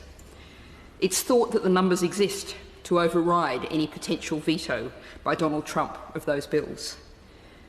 I would hope that we could at least match this action in the UK. In Germany, the Foreign Minister met with a visiting Hong Kong activist to hear his concerns. I would hope that our government would do likewise, should a request for a similar meeting be made. And of course, there is the special issue that Lord Alton arose about the holders of British national overseas passports. Britain cannot simply abandon these people. The Joint Declaration on the question of Hong Kong, agreed 2 decades ago, contains no enforcement provisions. But the government this year, in response to a question from Caroline Lucas, the one referred to by Lord Chigley, said that it accepted China had breached its obligations under the Joint Declaration, that this would be a bilateral matter between us and China, and the government said we would pursue it accordingly. Given the widely reported state of Hong Kong today, the abusive behaviour of the police on the streets, the dreadful treatment of prisoners, and the deaths linked to official action, I look forward to hearing from the Noble Lord, the Minister, about what action the government is planning to take. My Lords, I want to thank Lord Alton for tabling this very timely debate and refer to my register of interests, to my role today as the chair of the Hong Kong subgroup of the APPG on China, and to my being a British-born Chinese from Hong Kong. The unrest in Hong Kong lately has been a cause of great concern to me personally and those close to me. It's a beautiful place. Its people possess, in my view, a tremendous calling, not just to generate wealth and to be an entrepot between mainland China and the rest of the world, but also to be a source of people, ideas and resources for the world. My own ancestors left the village in Zhongshan, just across the border after 23 generations, via Hong Kong to the rest of the world to join our global diaspora, like millions of others, by sea and air. So it's especially heartbreaking to see the violence that has arisen on both sides of the divide in Hong Kong, in the streets and over the airwaves, as the city turns in on itself, even as the world watches. This reflects a wider trend, I believe, globally, where it seems disagreement fueled by the internet, as well as economic and political factors, is stretching our governance arrangements to the limit. In our own constitution, the situation in the US, Northern Ireland, or indeed Hong Kong and its one country, two systems model. It seems the hardest thing in the world right now is how to share power peacefully, whether you're being called to give some of it away or whether you want more of it. Evidently, the status quo everywhere needs to adapt, and that is true even of the situation here in Westminster. But the question is always, what do we change the system into? As we well know, constitutional reform requires time to do it well, to listen to all parties and views, and the unintended consequences of change can be severe further down the track. But to resort to violence seems to mitigate against carefully considered reform. All sides in the conflict in Hong Kong, I believe, need to explore non-violent ways to move ahead and show restraint, and I know many do, and they ought to be applauded, because the violence, in my view, distracts from the real issues that need to be addressed around the world, whether around rising costs of living, the creation of laws that infringe on individual freedom, especially of conscience or belief, intergenerational inequality, and increasing monopolies of land, technology and talent. Doing nothing is not the answer to addressing these issues. Nor, sadly enough, as we can see in the UK itself, is greater democracy in its current form necessarily a full-blown panacea to addressing the challenges we have here, which mirror those in Hong Kong and elsewhere. The best way forward is for those who have the means and influence to help instigate change at the local level by bringing in responses based on truly listening to those who are protesting and the condition of the silent masses who sympathise with them. For example, how do we quickly build more affordable housing? I'd refer to the Bristol Housing Festival, which I'm involved in, for a local UK response. How do we give our young people more hope and better jobs and opportunities and empowerment in their lives generally? And how do we curtail monopoly and monopsony domination of our markets? Indeed, an era is coming soon when we'll need to upgrade democracy itself. Our current model favours majorities over minorities and incumbents over new entrants. But in the age of the internet and social media, a minority or new challenger that loses in our current democracy is no longer always content to let the matter rest. We need mechanisms to involve people and to get consent and buy-in at every level, not just at the headline majoritarian stage or in our formal legislatures. This is true in Northern Ireland, in Asia, as well as in the US and around the world. Personally, I favour asking people not just who they like or what idea they like, which is expressed in our current populist representative democracy and referendum model, which we've inherited over the century and decades ago, but asking people directly as well what they think will work and allocating resources accordingly. The top-line questions arising from this debate I have chosen so far not to fully engage with, since I believe to focus on them is to miss the essential issue, which is how places like Hong Kong can become better environments in which to live, places in which their citizens can feel they have a future, where no one is left behind or becomes so frustrated that they're tempted to rise up violently. Should we give all Hong Kong citizens full passports? That depends on if doing so would help increase the peace and address the future of Hong Kong, or risk antagonising an already tense and volatile situation. Should the UK take a stronger stance with China on human rights abuses and back all pro-democracy protesters in the streets? The UK has been clear about its position on human rights and has already made known its concerns about police conduct and rightly called for an inquiry, and on the rule of law and on the rising constraints on freedom in the region. The question is whether violent confrontation is the most effective way to address and convey these concerns, or whether there are other ways to help all our citizens have better lives. I was encouraged, for example, when one of the developers in Hong Kong recently donated 3 million square feet of land to the government to create affordable housing. It's a first practical step to change. While reform of governance is vitally important, the urgent way forward in many parts of the world is how we bring immediate and long-term relief to workers and young people who've suffered a decline in wages in real terms over the last 20 years or more, compounded by rising housing and living costs. Only innovative and radical action by those who have the land, money and people resources can move the dial, working with both protest groups as well as with government. It's happened in the past in our country, with Cadbury, Shaftesbury, Speddon and Lewis, who founded the John Lewis model. Without them, we could well have suffered a bloody revolution here. We need similar Asian reformers now to step up and take their place in history. My Lords, I too want to thank the noble Lord Alton of Liverpool, who is enduring in his ability to make us have a conscience in this House. I hope he continues to do so. My own relationship with Hong Kong began when, in 1976, I was taken on a tour of Southeast Asia by my mother, the highlight of which was a week in Hong Kong. Nearly a decade later, the Hong Kong handover and the plight of Hong Kong citizens was the reason, as a newly naturalised Briton, I instantly became a political activist, driven by Paddy Ashdown's passion for the rights of Hong Kong Chinese. That support for Hong Kong's people also pulled me to go there and support the umbrella protests in 2014. The remarkable determination of a new generation of young people, so clearly expressing their identity in the face of retreating rights, was a revelation that enables me to understand what's happening there now. First, although housing and jobs may be important, the movement now is about much more than economics. It's about identity and a political culture. That is the Chinese government's first miscalculation. The Chinese believe their plans for building an economic powerhouse in the Guangdong, Hong Kong, Macau Greater Bay Area, which is intended to rival Silicon Valley, Tokyo and New York, will tie Hong Kongers into the Chinese dream. In other words, to subsume them into Greater China. They hope that young people will be enticed by the trade-off they offer, where consumption is a proxy for freedom. China's second miscalculation is to keep Mrs. Lam in office. For all her attempts at resolving the situation, it is too little, too late, and her credibility, such that it was, is entirely shot. There has been a profound miscalculation on China's part, starting with the abductions of the staff of Causeway Books, that China can act with impunity, prioritising its own interpretation of the Basic Law.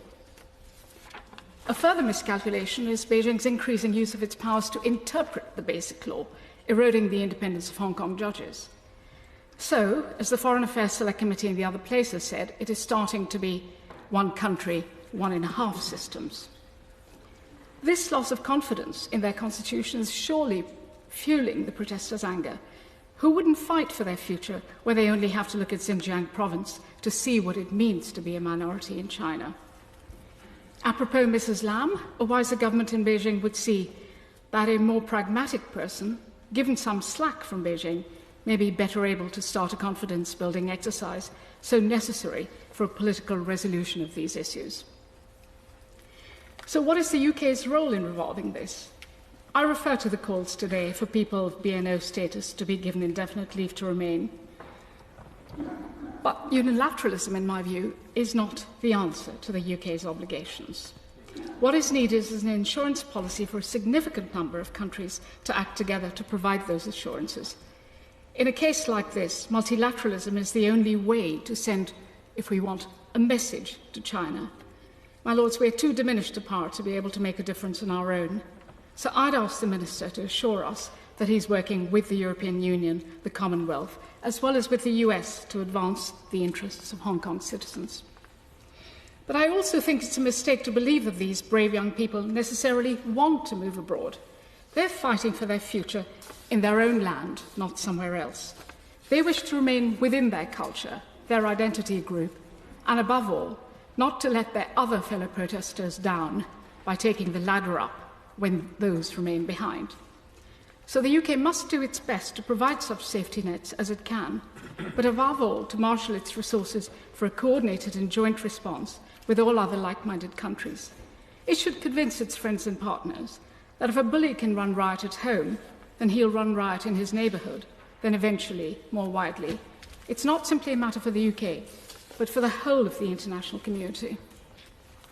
My Lords, my final thought goes to Lord Patton of Barnes's pivotal question, the question that the students put to him about what will happen if China continues tightening the screws.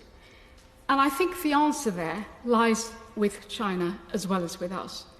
The regression in China's political trajectory is less than a decade old. Xi Jinping has only been in power for 6 years. While he's abolished term limits, he hasn't abolished longevity itself. He hasn't found the elixir to life yet. 2047, which is 2047, which is 28 years away, is still a generation away. China may yet pivot away from its current trajectories. It is for us and the rest of the international community to ensure that it does so. My Lords, I too wish to pay tribute to the noble Lord Alton for bringing this timely and necessary debate and for his continued work in championing human rights. We heard today that Hong Kong is an amazing place, a global centre for trade that has thrived for decades. It is like mini Britain, with its law of trade and commerce, the commitment to democracy, and the relentless work ethic and importance of education. The residents of Hong Kong should have no reason to be concerned. After all, the articles in the joint declaration agreed between Britain and China guarantee the people of Hong Kong their rights to economic and political independence for a period of 50 years following 1997. Yet, that is not the case.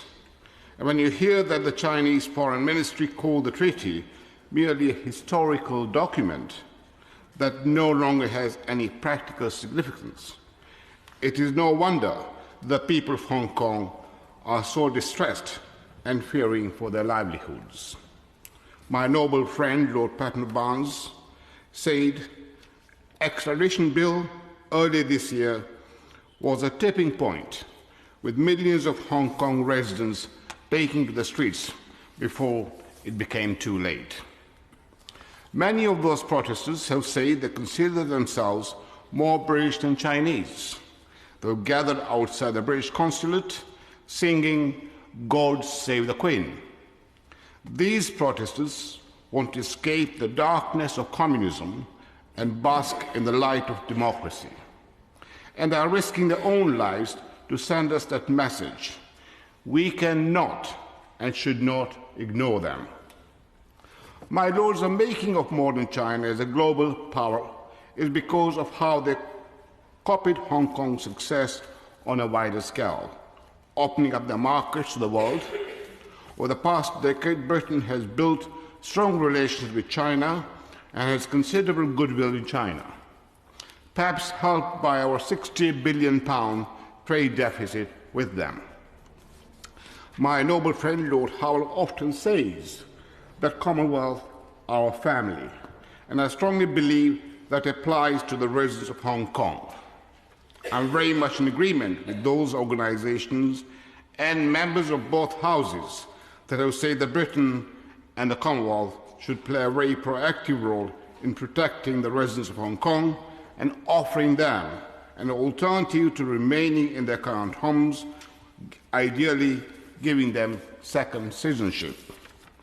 In 1997, Hong Kong residents could apply for a British national overseas status, giving those residents a right to UK passport, but not the right to live or work in the UK. My Lords, I can hear the echoes of my own history in this predicament. We Ugandan nations were British overseas citizen passport holders, which included a subset known as British protected passports. When we were expelled by that brutal dictator Idi Amin, this status was our lifeline, our greatest gift. The situation facing the residents of Hong Kong is very familiar to me, and I'm drawn to the steps the then Prime Minister Edward Heath took in the face of considerable opposition to the Ugandan nations. This country welcomed 28,000 Ugandan nations. 19,000 Ugandan nations who are stateless were welcomed by the Commonwealth countries, including Canada taking 5,000, Australia taking 2,000, New Zealand taking 2,000, and some parts of the European Union.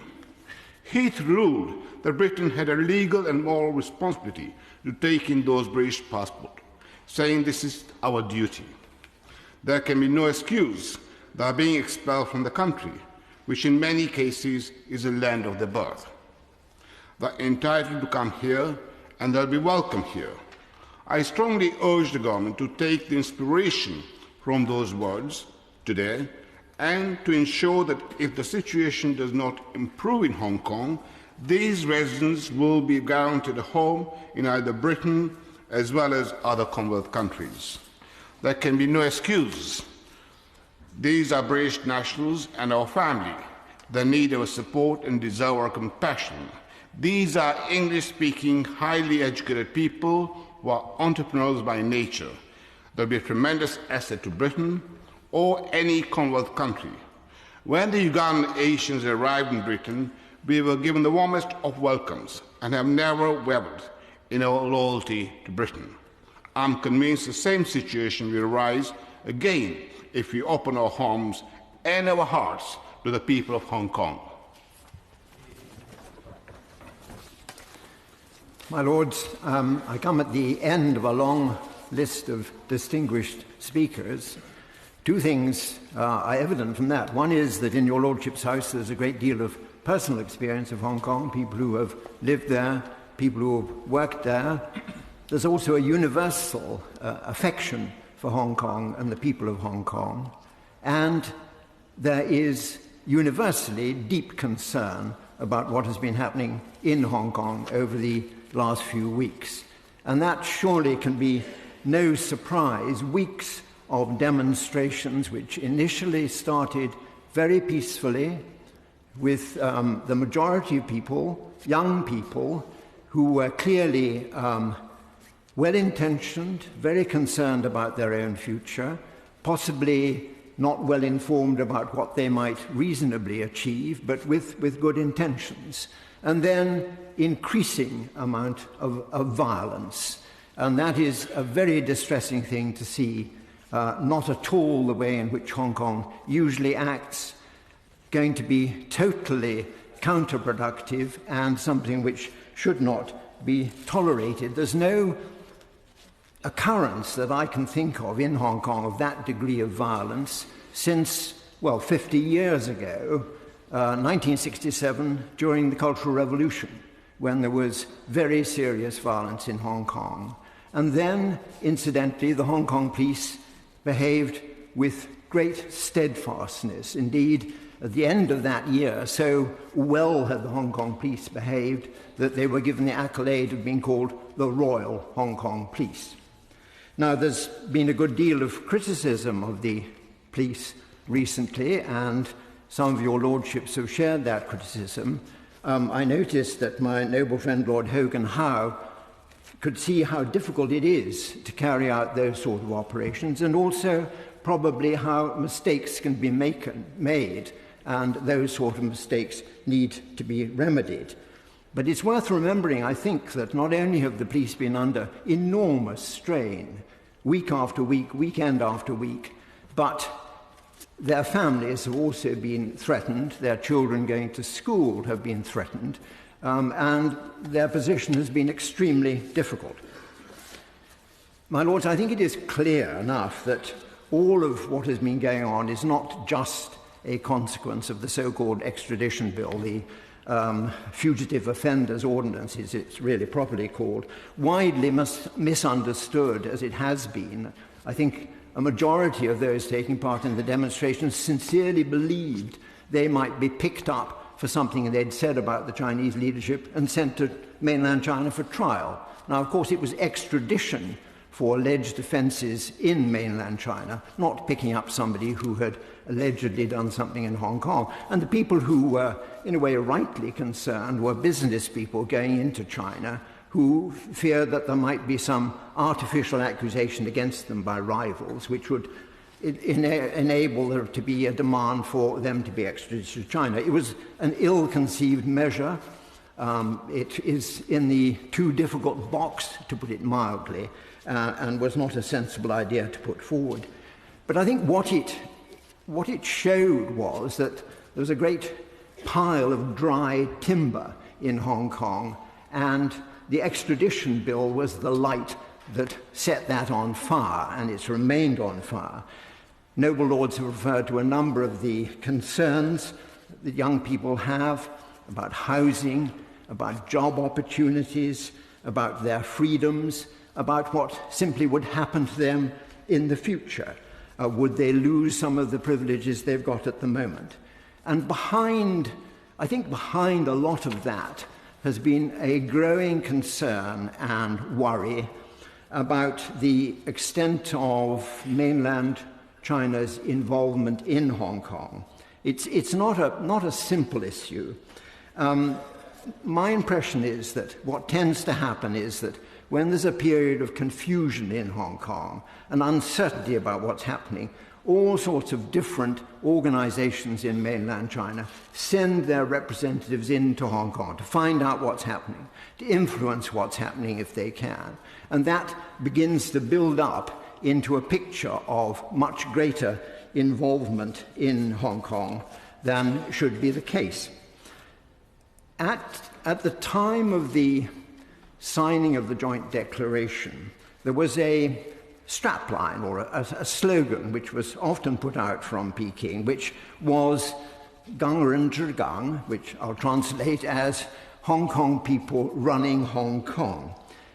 That seems to me to be an admirable objective. That was what it was said was going to be the future of Hong Kong after the implementation of the joint declaration, after the transfer of sovereignty. But what it needs is for the Hong Kong government to be effective in what it's doing, the Hong Kong Legislative Council to be effective in backing up or questioning the Hong Kong government, but a mechanism for putting into effect laws and decisions, and for the Hong Kong people to show that they can and are capable of running Hong Kong. It's now more than 22 years since Hong Kong was returned to Chinese sovereignty. It's now a special part, it's a unique part, but it is a part, nevertheless, as the noble Lord Howell said, of the People's Republic of China. There's been a number of references made by noble lords to the joint declaration. My impression, like the noble Lord Sassoon, is that the only clear-cut case of the breaking of the joint declaration has been the bookseller in Hong Kong, Li Bo, who was, without doubt, taken out of Hong Kong without legal process. He was kidnapped and taken to Hong Kong. But it would be interesting if the noble Lord, the Minister, could say whether the British government thinks that there have been other straightforward occasions of breaking of the joint declaration.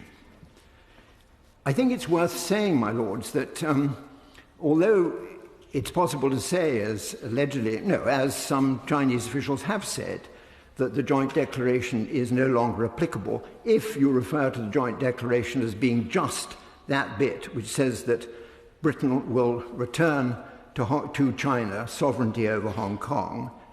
Only if you say that. The vast bulk of the joint declaration is in its annexes, and its annexes lay down in terms what are the policies of the People's Republic of China towards Hong Kong for 50 years.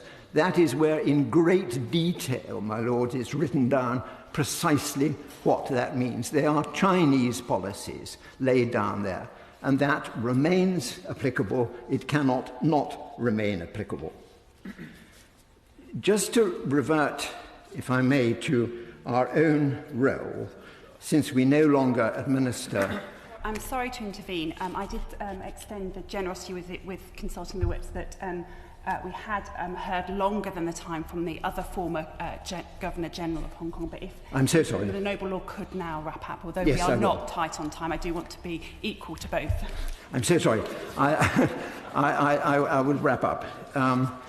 What I would just like to say is we cannot and should not try to tell the Hong Kong government what to do, but we can hope for various things to happen. One would be a commission to look at the whole issue, which the Noble Lord Patton referred to. We share the position of being the only two survivors of an extinct species, the governors of Hong Kong. And there are other things which could help to resolve the present situation. We must all hope it will be resolved soon for the good of Hong Kong and for all the people who live there. Well, I thank the Noble Lord, Lord Alton, for securing this debate and for introducing it so powerfully. And he is indeed a formidable champion of human rights worldwide, our conscience in the Lords, clearly. And this has been a passionate and extremely well-informed debate. And we are especially fortunate to have had the contributions of the Noble Lords, Lords Patton and Wilson, with their different perspectives, maybe, on Hong Kong, and also from Lord Luce, as well as from Lord Wei, with his family background. And we're also privileged, it seems to me, to be joined today by a number of young people, in particular young people, who are quietly listening to our debate. I'm not supposed to be referring to them, and I'm not, and who I gather are from Hong Kong. And we also have a former LegCo member here, and again I'm not referring to him, am I? And like my noble friends Lord Chidgey and Baroness Smith, I have also received a series of individual and very cogent emails from those in Hong Kong. And I share the huge concern expressed today about Hong Kong. It is indeed a beautiful and dynamic place, and I first visited in the mid-1980s, and I was on my way to an academic conference in Japan, which turned out to be much duller, on the slopes of Mount Fuji, but not quite as exciting as the visit to Hong Kong. So I was very much blown away by my visit to Hong Kong, and I still feel that excitement, even though the airport there is somewhat less terrifying than it used to be. But my last visit was a year ago, and that was before the current protests, but you could see the challenges below the surface. In 1997, 1/3 of Chinese GDP was from Hong Kong. Now it is 3%, reflecting the growth of the mainland, and that is a worrying statistic.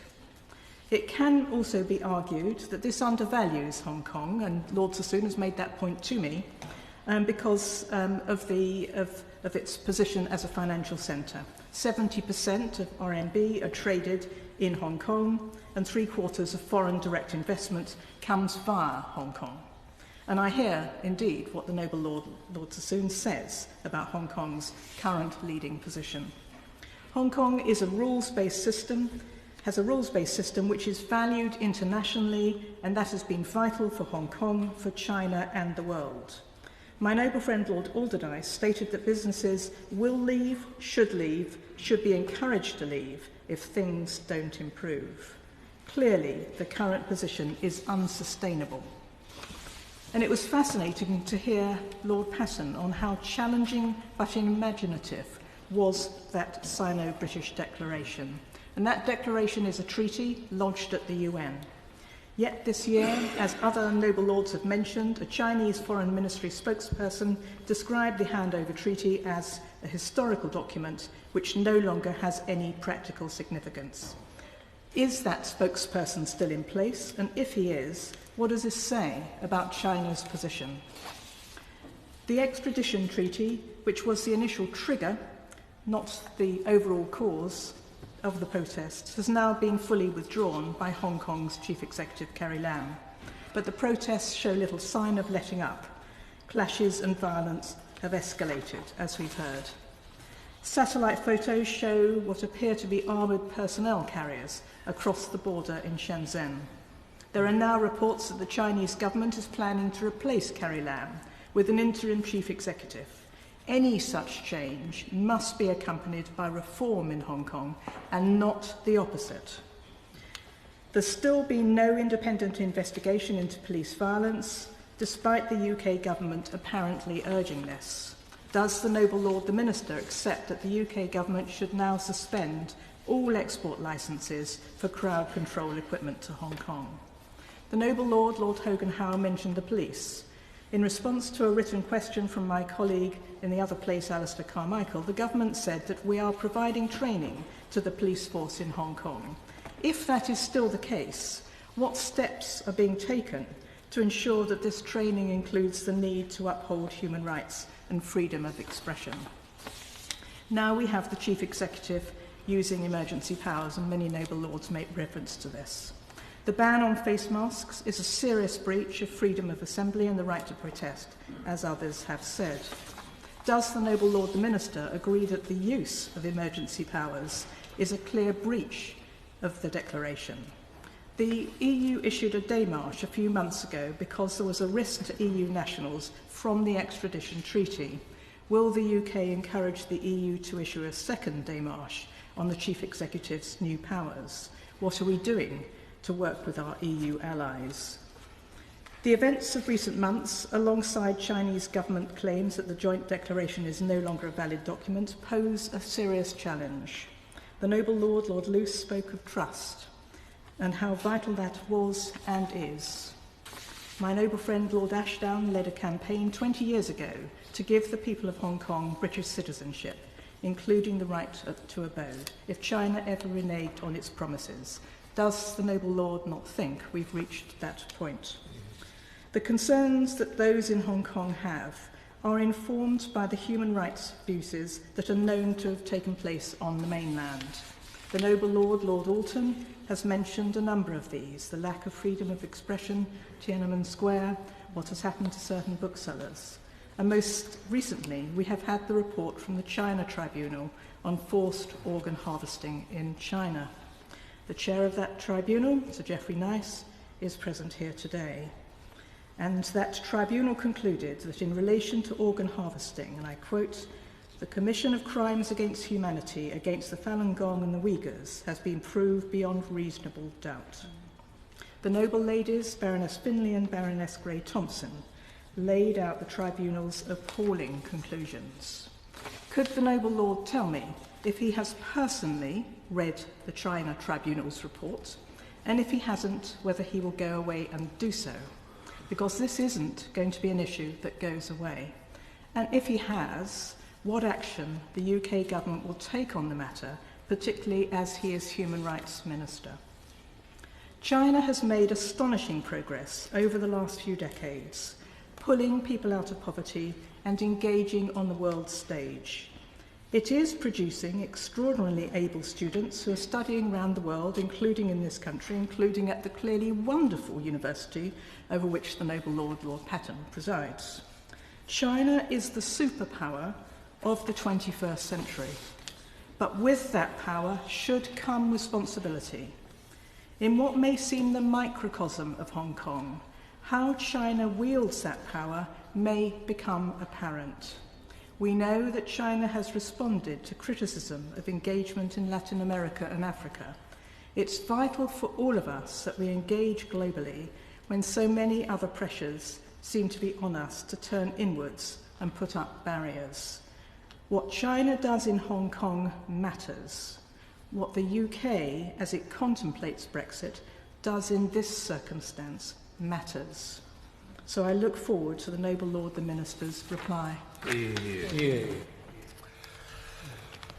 Like many lords before me, I too would like to thank Lord Alton for securing this debate, and it follows on from a number of oral questions and private notice questions that have been debated and discussed in this House over the last few months. The relationship between the people of the UK and the people of Hong Kong is one built not only on the foundations of our history, but also on shared principles. And as I understand it, with 170,000 British passport holders currently living or working in Hong Kong, and up to 100,000 Hong Kong nationals in the UK, we remain very much interconnected today. For those reasons and others, it came as no surprise that this House has taken such a great interest in recent events. And having listened to Noble Lords speak in today's debate, it's clear that the insight that this House can offer on Hong Kong is likely unparalleled. And I do hope that both the Hong Kong and the Chinese governments are listening into this debate and many of the issues, concerns that have been raised. As we near close to 5 months of widespread political unrest in Hong Kong, the situation seems to escalate almost in each passing week. Earlier this month, we heard the shocking news of live ammunition being used against protesters. And although I've not been made aware of any other reoccurrences, there have been repeated reports of beatings of peaceful protesters, aid personnel and of journalists. And as well as the attacks with batons and the misuse of non-lethal weapons, indeed only last week the police responded to protesters with an onslaught of rubber bullets, tear gas and baton charges. As this weekend comes upon us, I do worry of what could result from any further clashes between the protesters and the police. So, in the immediate term, I hope the Noble Lord the Minister can assure the House that he is urging restraint from the Hong Kong authorities and will be taking all necessary steps to persuade the authorities to show restraint and end this violent escalation. And on the issue of human rights, I would be grateful if the Noble Lord the Minister could confirm if the government are exploring any opportunities or any options to urge the authorities to respect the freedom of assembly. This principle and other rights are enshrined by the International Convention and law, and there can be no excuse for any infringements.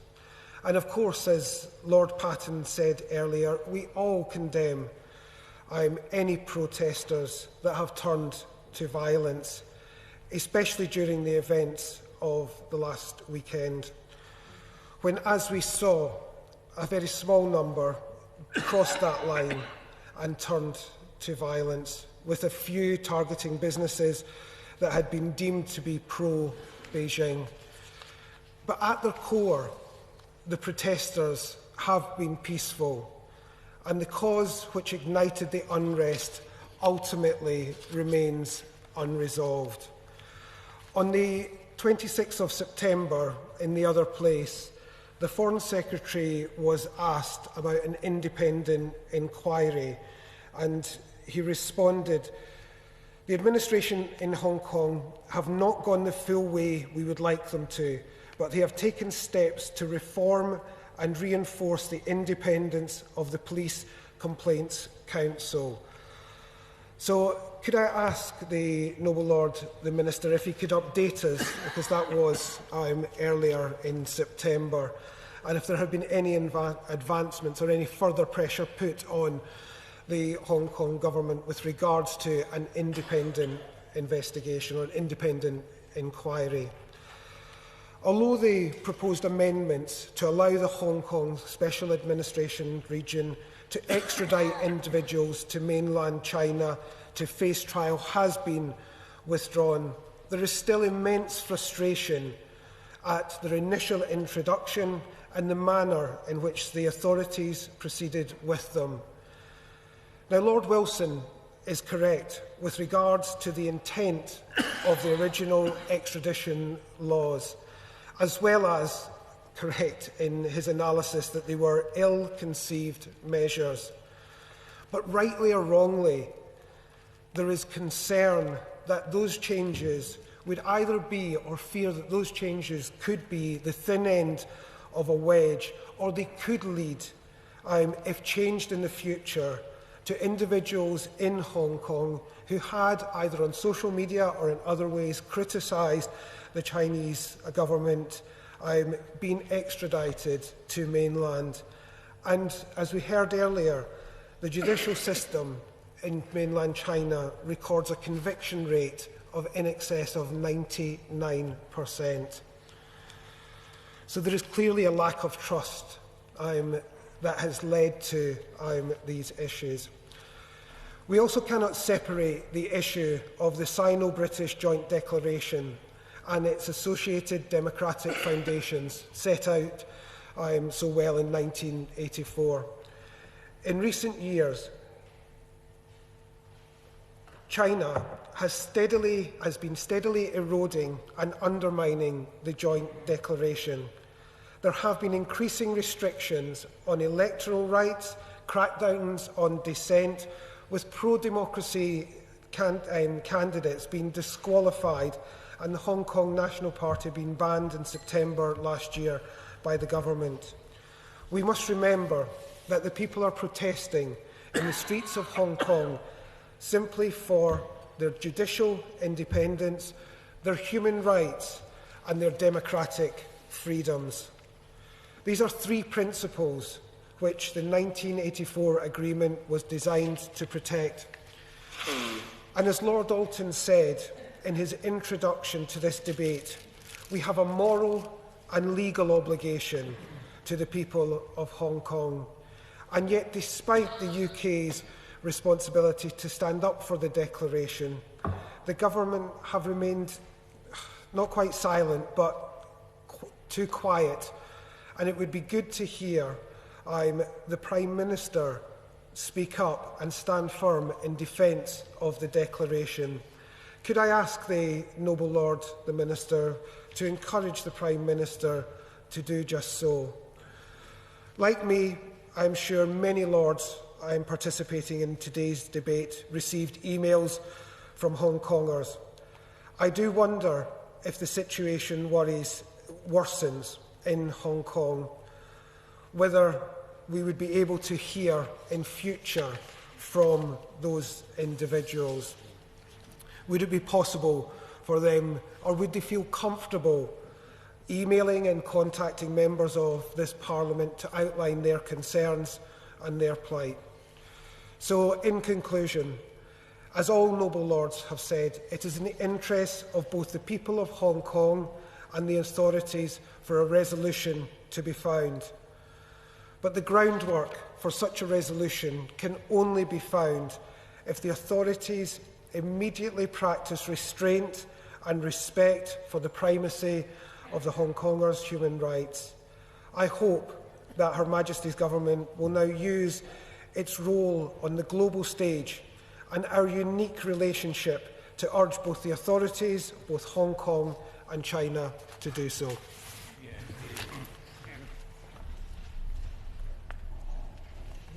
My Lords, may I firstly join with all noble lords in thanking the noble Lord, Lord Alton, for tabling this important debate.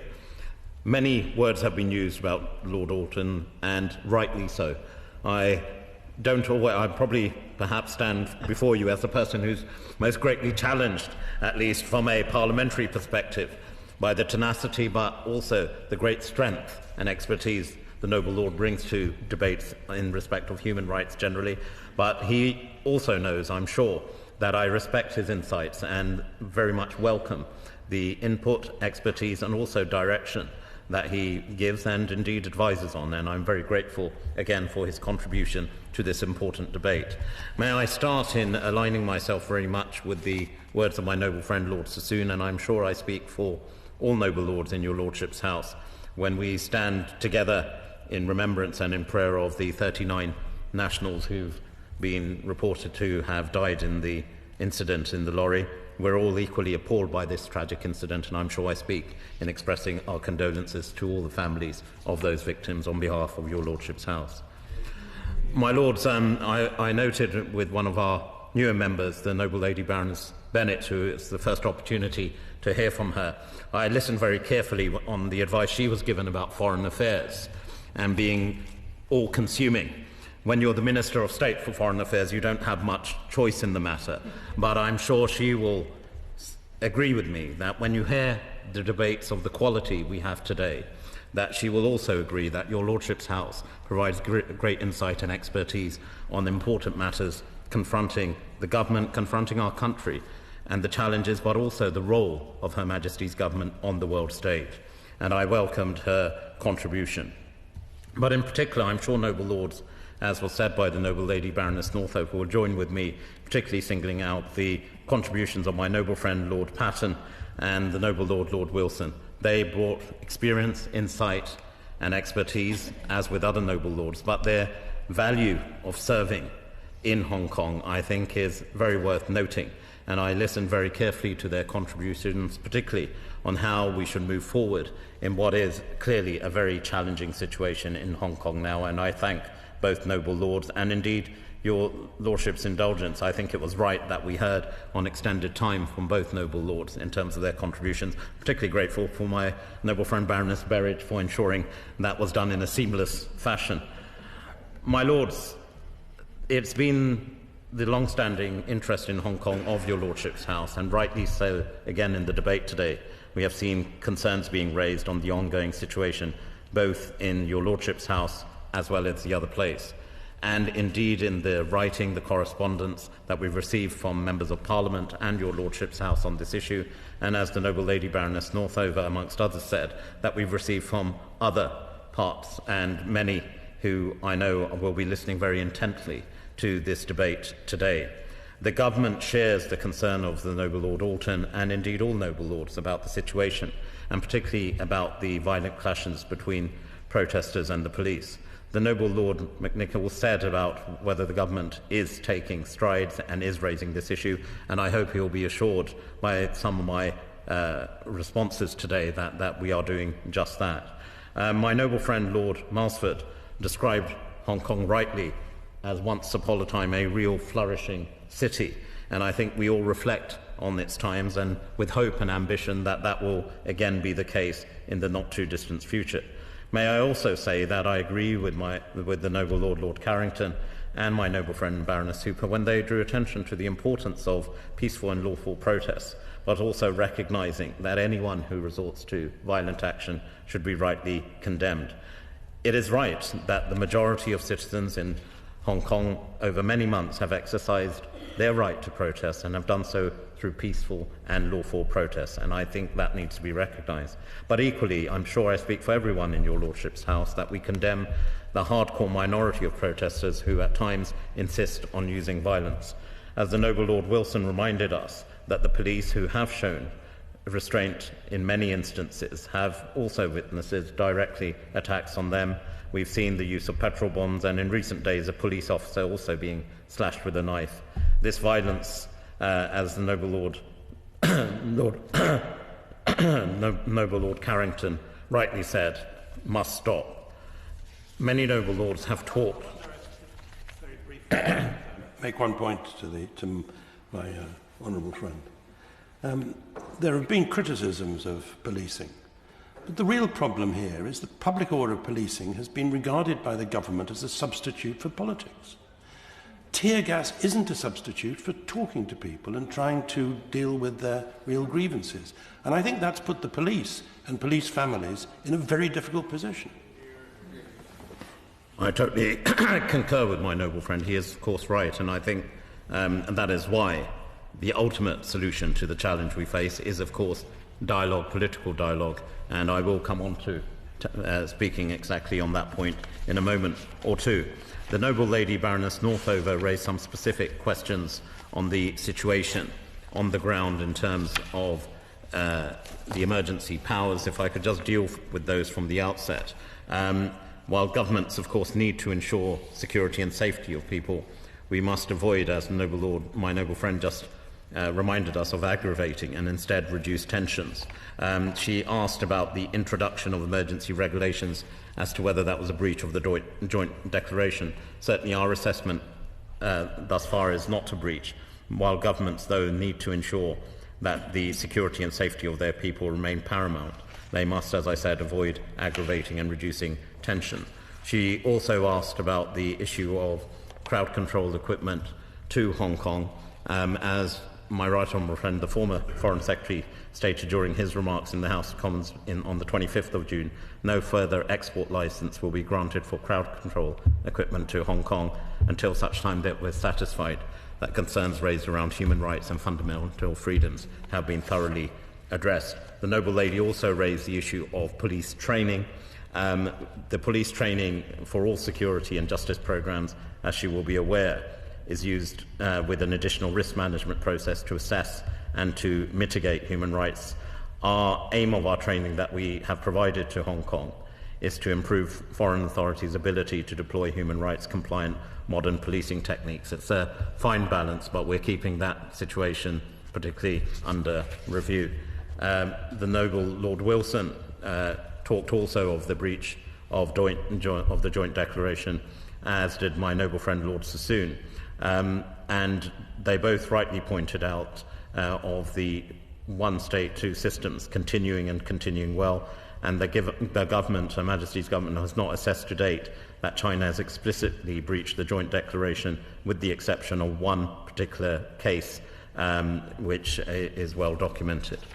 My Lords, the police response, which was also raised by several noble lords, including the expert contribution we had from the noble Lord, Lord Hogan Howe, where he asked particularly about the reports of sexual assault by the Hong Kong police. This was also a concern expressed by the noble Lady Baroness Bennett.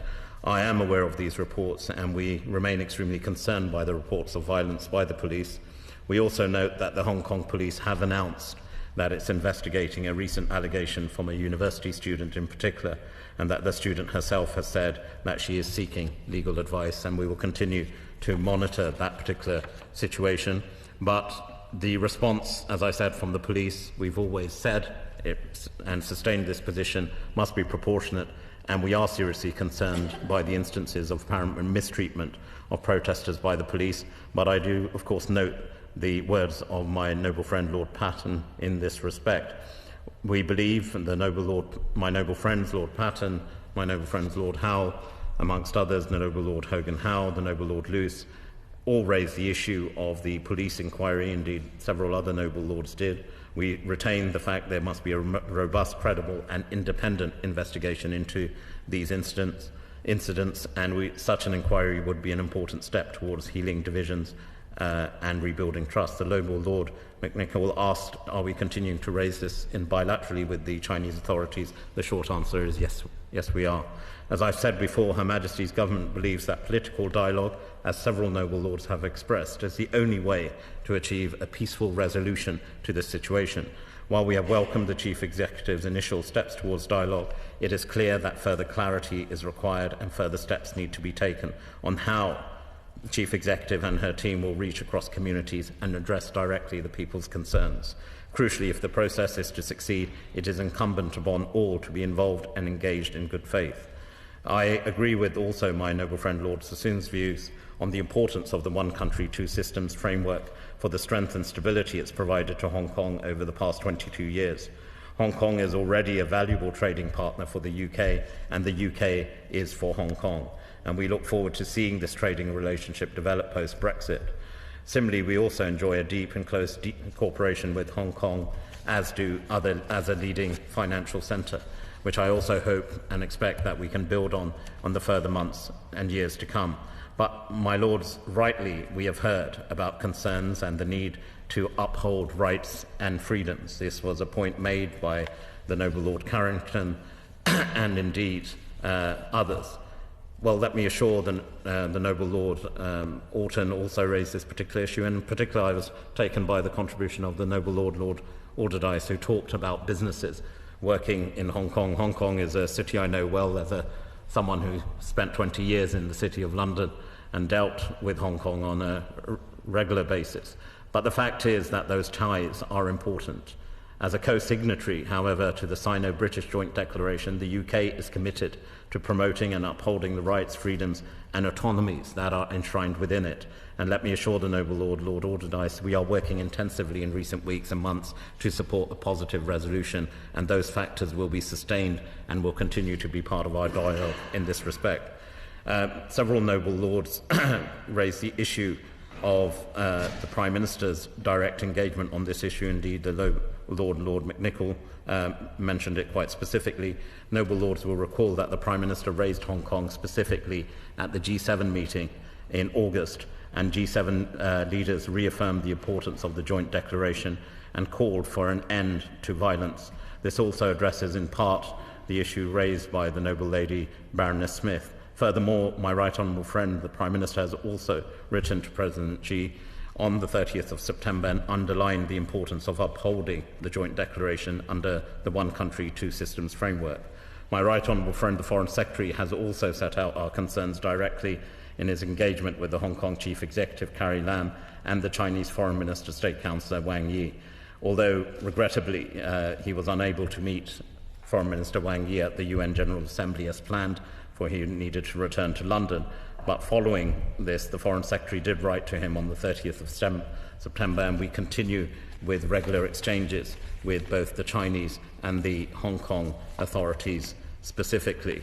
On the issue of which my noble friend Baroness Hooper raised about European partners, as did the noble lady Baroness Faulkner, as I've already said, we've met with and meet with G7 partners on a regular basis.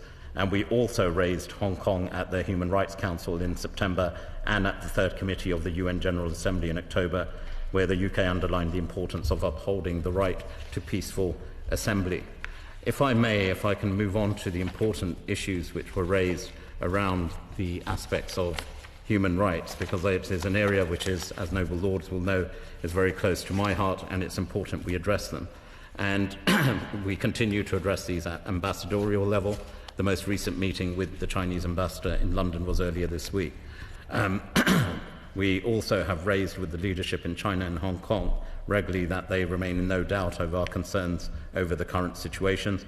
The issue of the Commonwealth was raised, and in recent exchanges that we've had on the issue of Hong Kong, including those by my right honourable friend, the Foreign Secretary, these have included exchanges with Australian Foreign Minister Payne and also with other European counterparts as well. At the United Nations, for which I am the Minister responsible, we raised Hong Kong in our national statement to the September session of Human Rights Council, and last week we underlined the importance of upholding the right to peaceful assembly in a national statement to the UN General Assembly.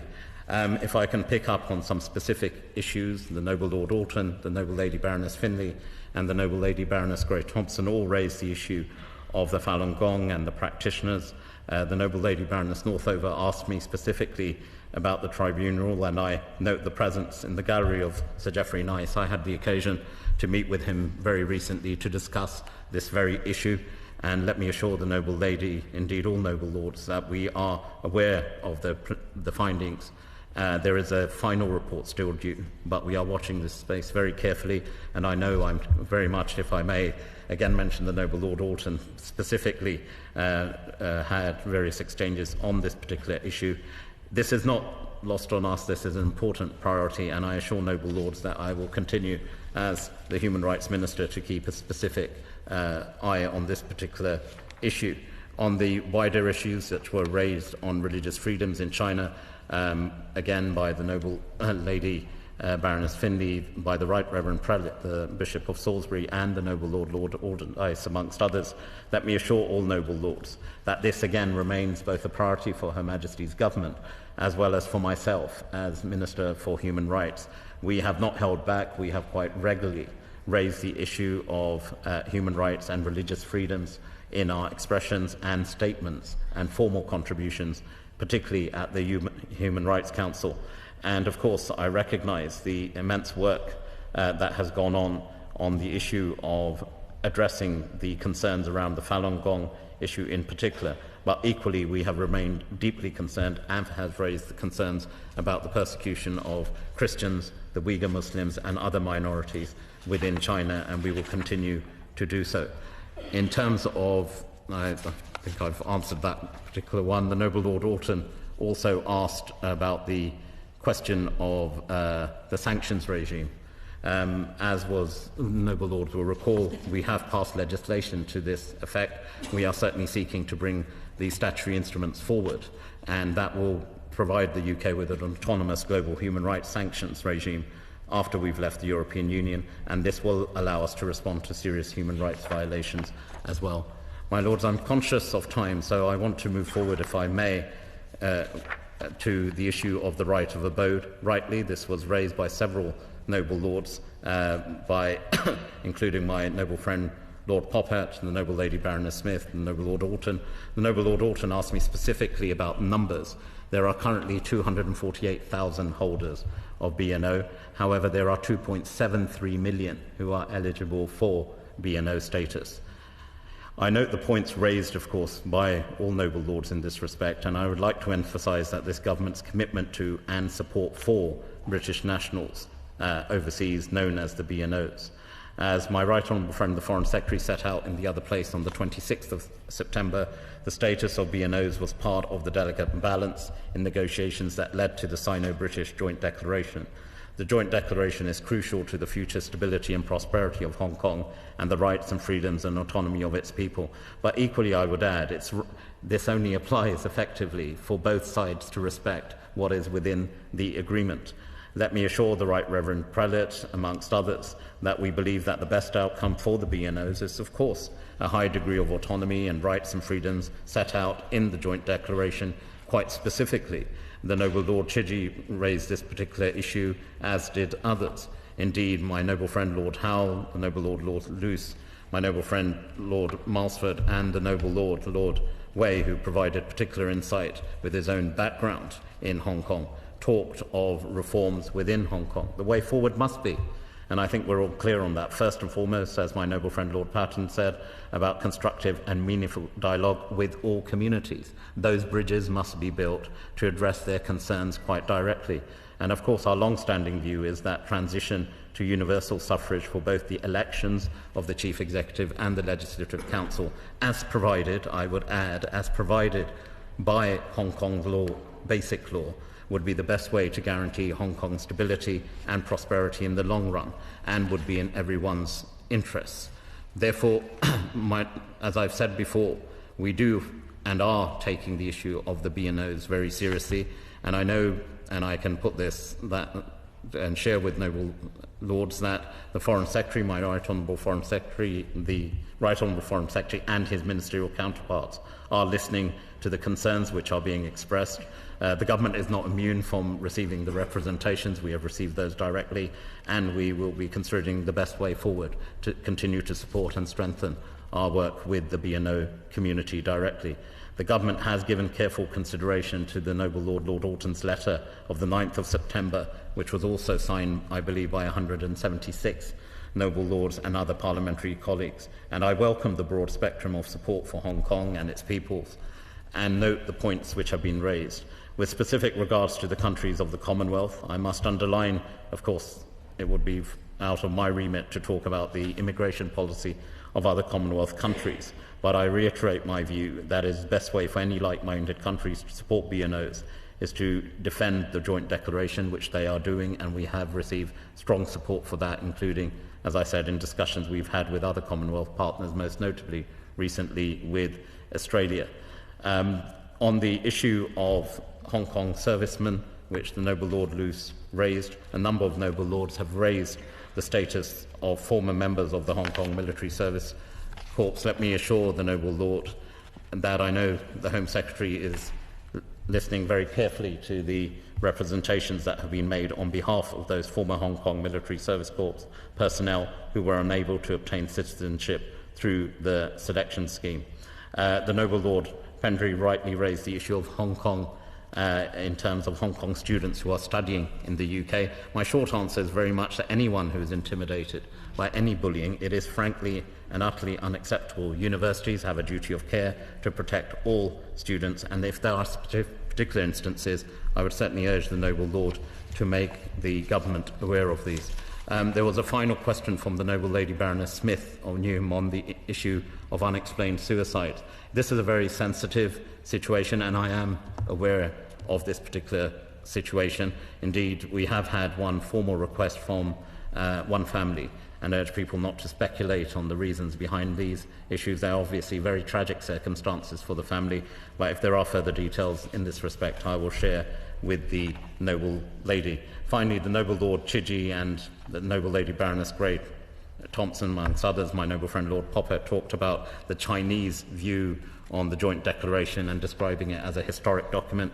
Well, the short answer from Her Majesty's government is absolutely not. The joint declaration is a legally binding treaty registered at the UN. It remains in force, and as a co-signatory, we have the right, we have the absolute right to speak out when we have concerns about the implementation of the joint declaration. And let me assure noble lords, we will continue to consistently make this point in public and indeed bilaterally and in private to the Chinese government.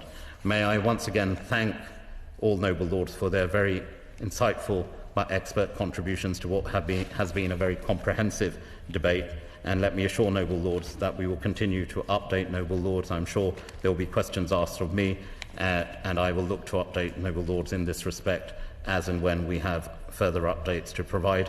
But ultimately, I'm sure we are very much all committed to encouraging all parties directly concerned, the Hong Kong administration, the Chinese government, indeed all international partners, to do all they can to ultimately realise and uphold this peaceful vision of a thriving Hong Kong, a thriving China, under the one country, two systems model.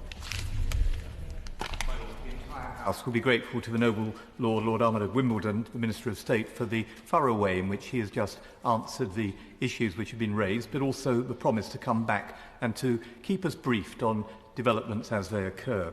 The noble Lord, echoing Lord Sassoon, reminded us of the tragic news that the 39 people who have been found dead in a lorry were of Chinese origin. We don't yet know their story, but we do know that they shared our humanity. Shared humanity has been a theme which has informed every contribution in today's debate. Many noble lords have referred to moving correspondence from Hong Kong. I received an email from a lady this morning who said, "I don't know if you'll really read my email, but please do try to do something so people know the pain we are suffering in Hong Kong." I think, my lords, that our speeches right across the chamber today, from every part of your lordship's house, have demonstrated that we have listened, that we have heard, and we have tried to articulate some of that pain. In a range of knowledgeable and measured speeches, we've heard considerable support for finding an international approach to providing an insurance policy of second citizenship and a second right of abode. We've heard universal support for two systems, one country, and yet we've also heard how it's been emasculated. Yesterday I met Alan Long, a barrister, one of the leaders of the Hong Kong political party, who set out a number of examples where he believed that the 1984 agreement has indeed been breached. My lords, we've spoken with depth, with knowledge, with passion and with commitment. All of us have said that the best way forward, and it's a point that the noble Lord Patton made so well, we must try to find ways that do not involve violence, that take us forward and ensure that there are constructive solutions found, political answers, as were found in 1984 in what all of us, I think, have referred to as really an act of diplomatic genius, I think, to paraphrase something that the noble Lord Howell of Guildford said to us earlier on. I hope that the lady who wondered whether her email would be read or whether we understood the pain of Hong Kong will have heard our debate today, and that, like the young people, who we're not supposed to mention, but the noble Baroness Lady Northover quite rightly did, and who've packed our galleries, will know that they and their concerns have not been forgotten. It is a signal from a great and free Parliament that we will not forget our historic, our moral and our legal responsibilities. This Parliament will not be silenced in its responsibilities to safeguard two systems, one country, the rule of law, democracy, human rights, free speech and autonomy. Let me end. We must always replace fear with hope, indifference with solidarity, and never neglect our common humanity. It only remains for me once again to thank all noble lords who have spoken so eloquently today. This motion be agreed to. Many that's been say content. Contrary not content, the content said it. My lords, I beg to move that the House do now adjourn. The House do now adjourn.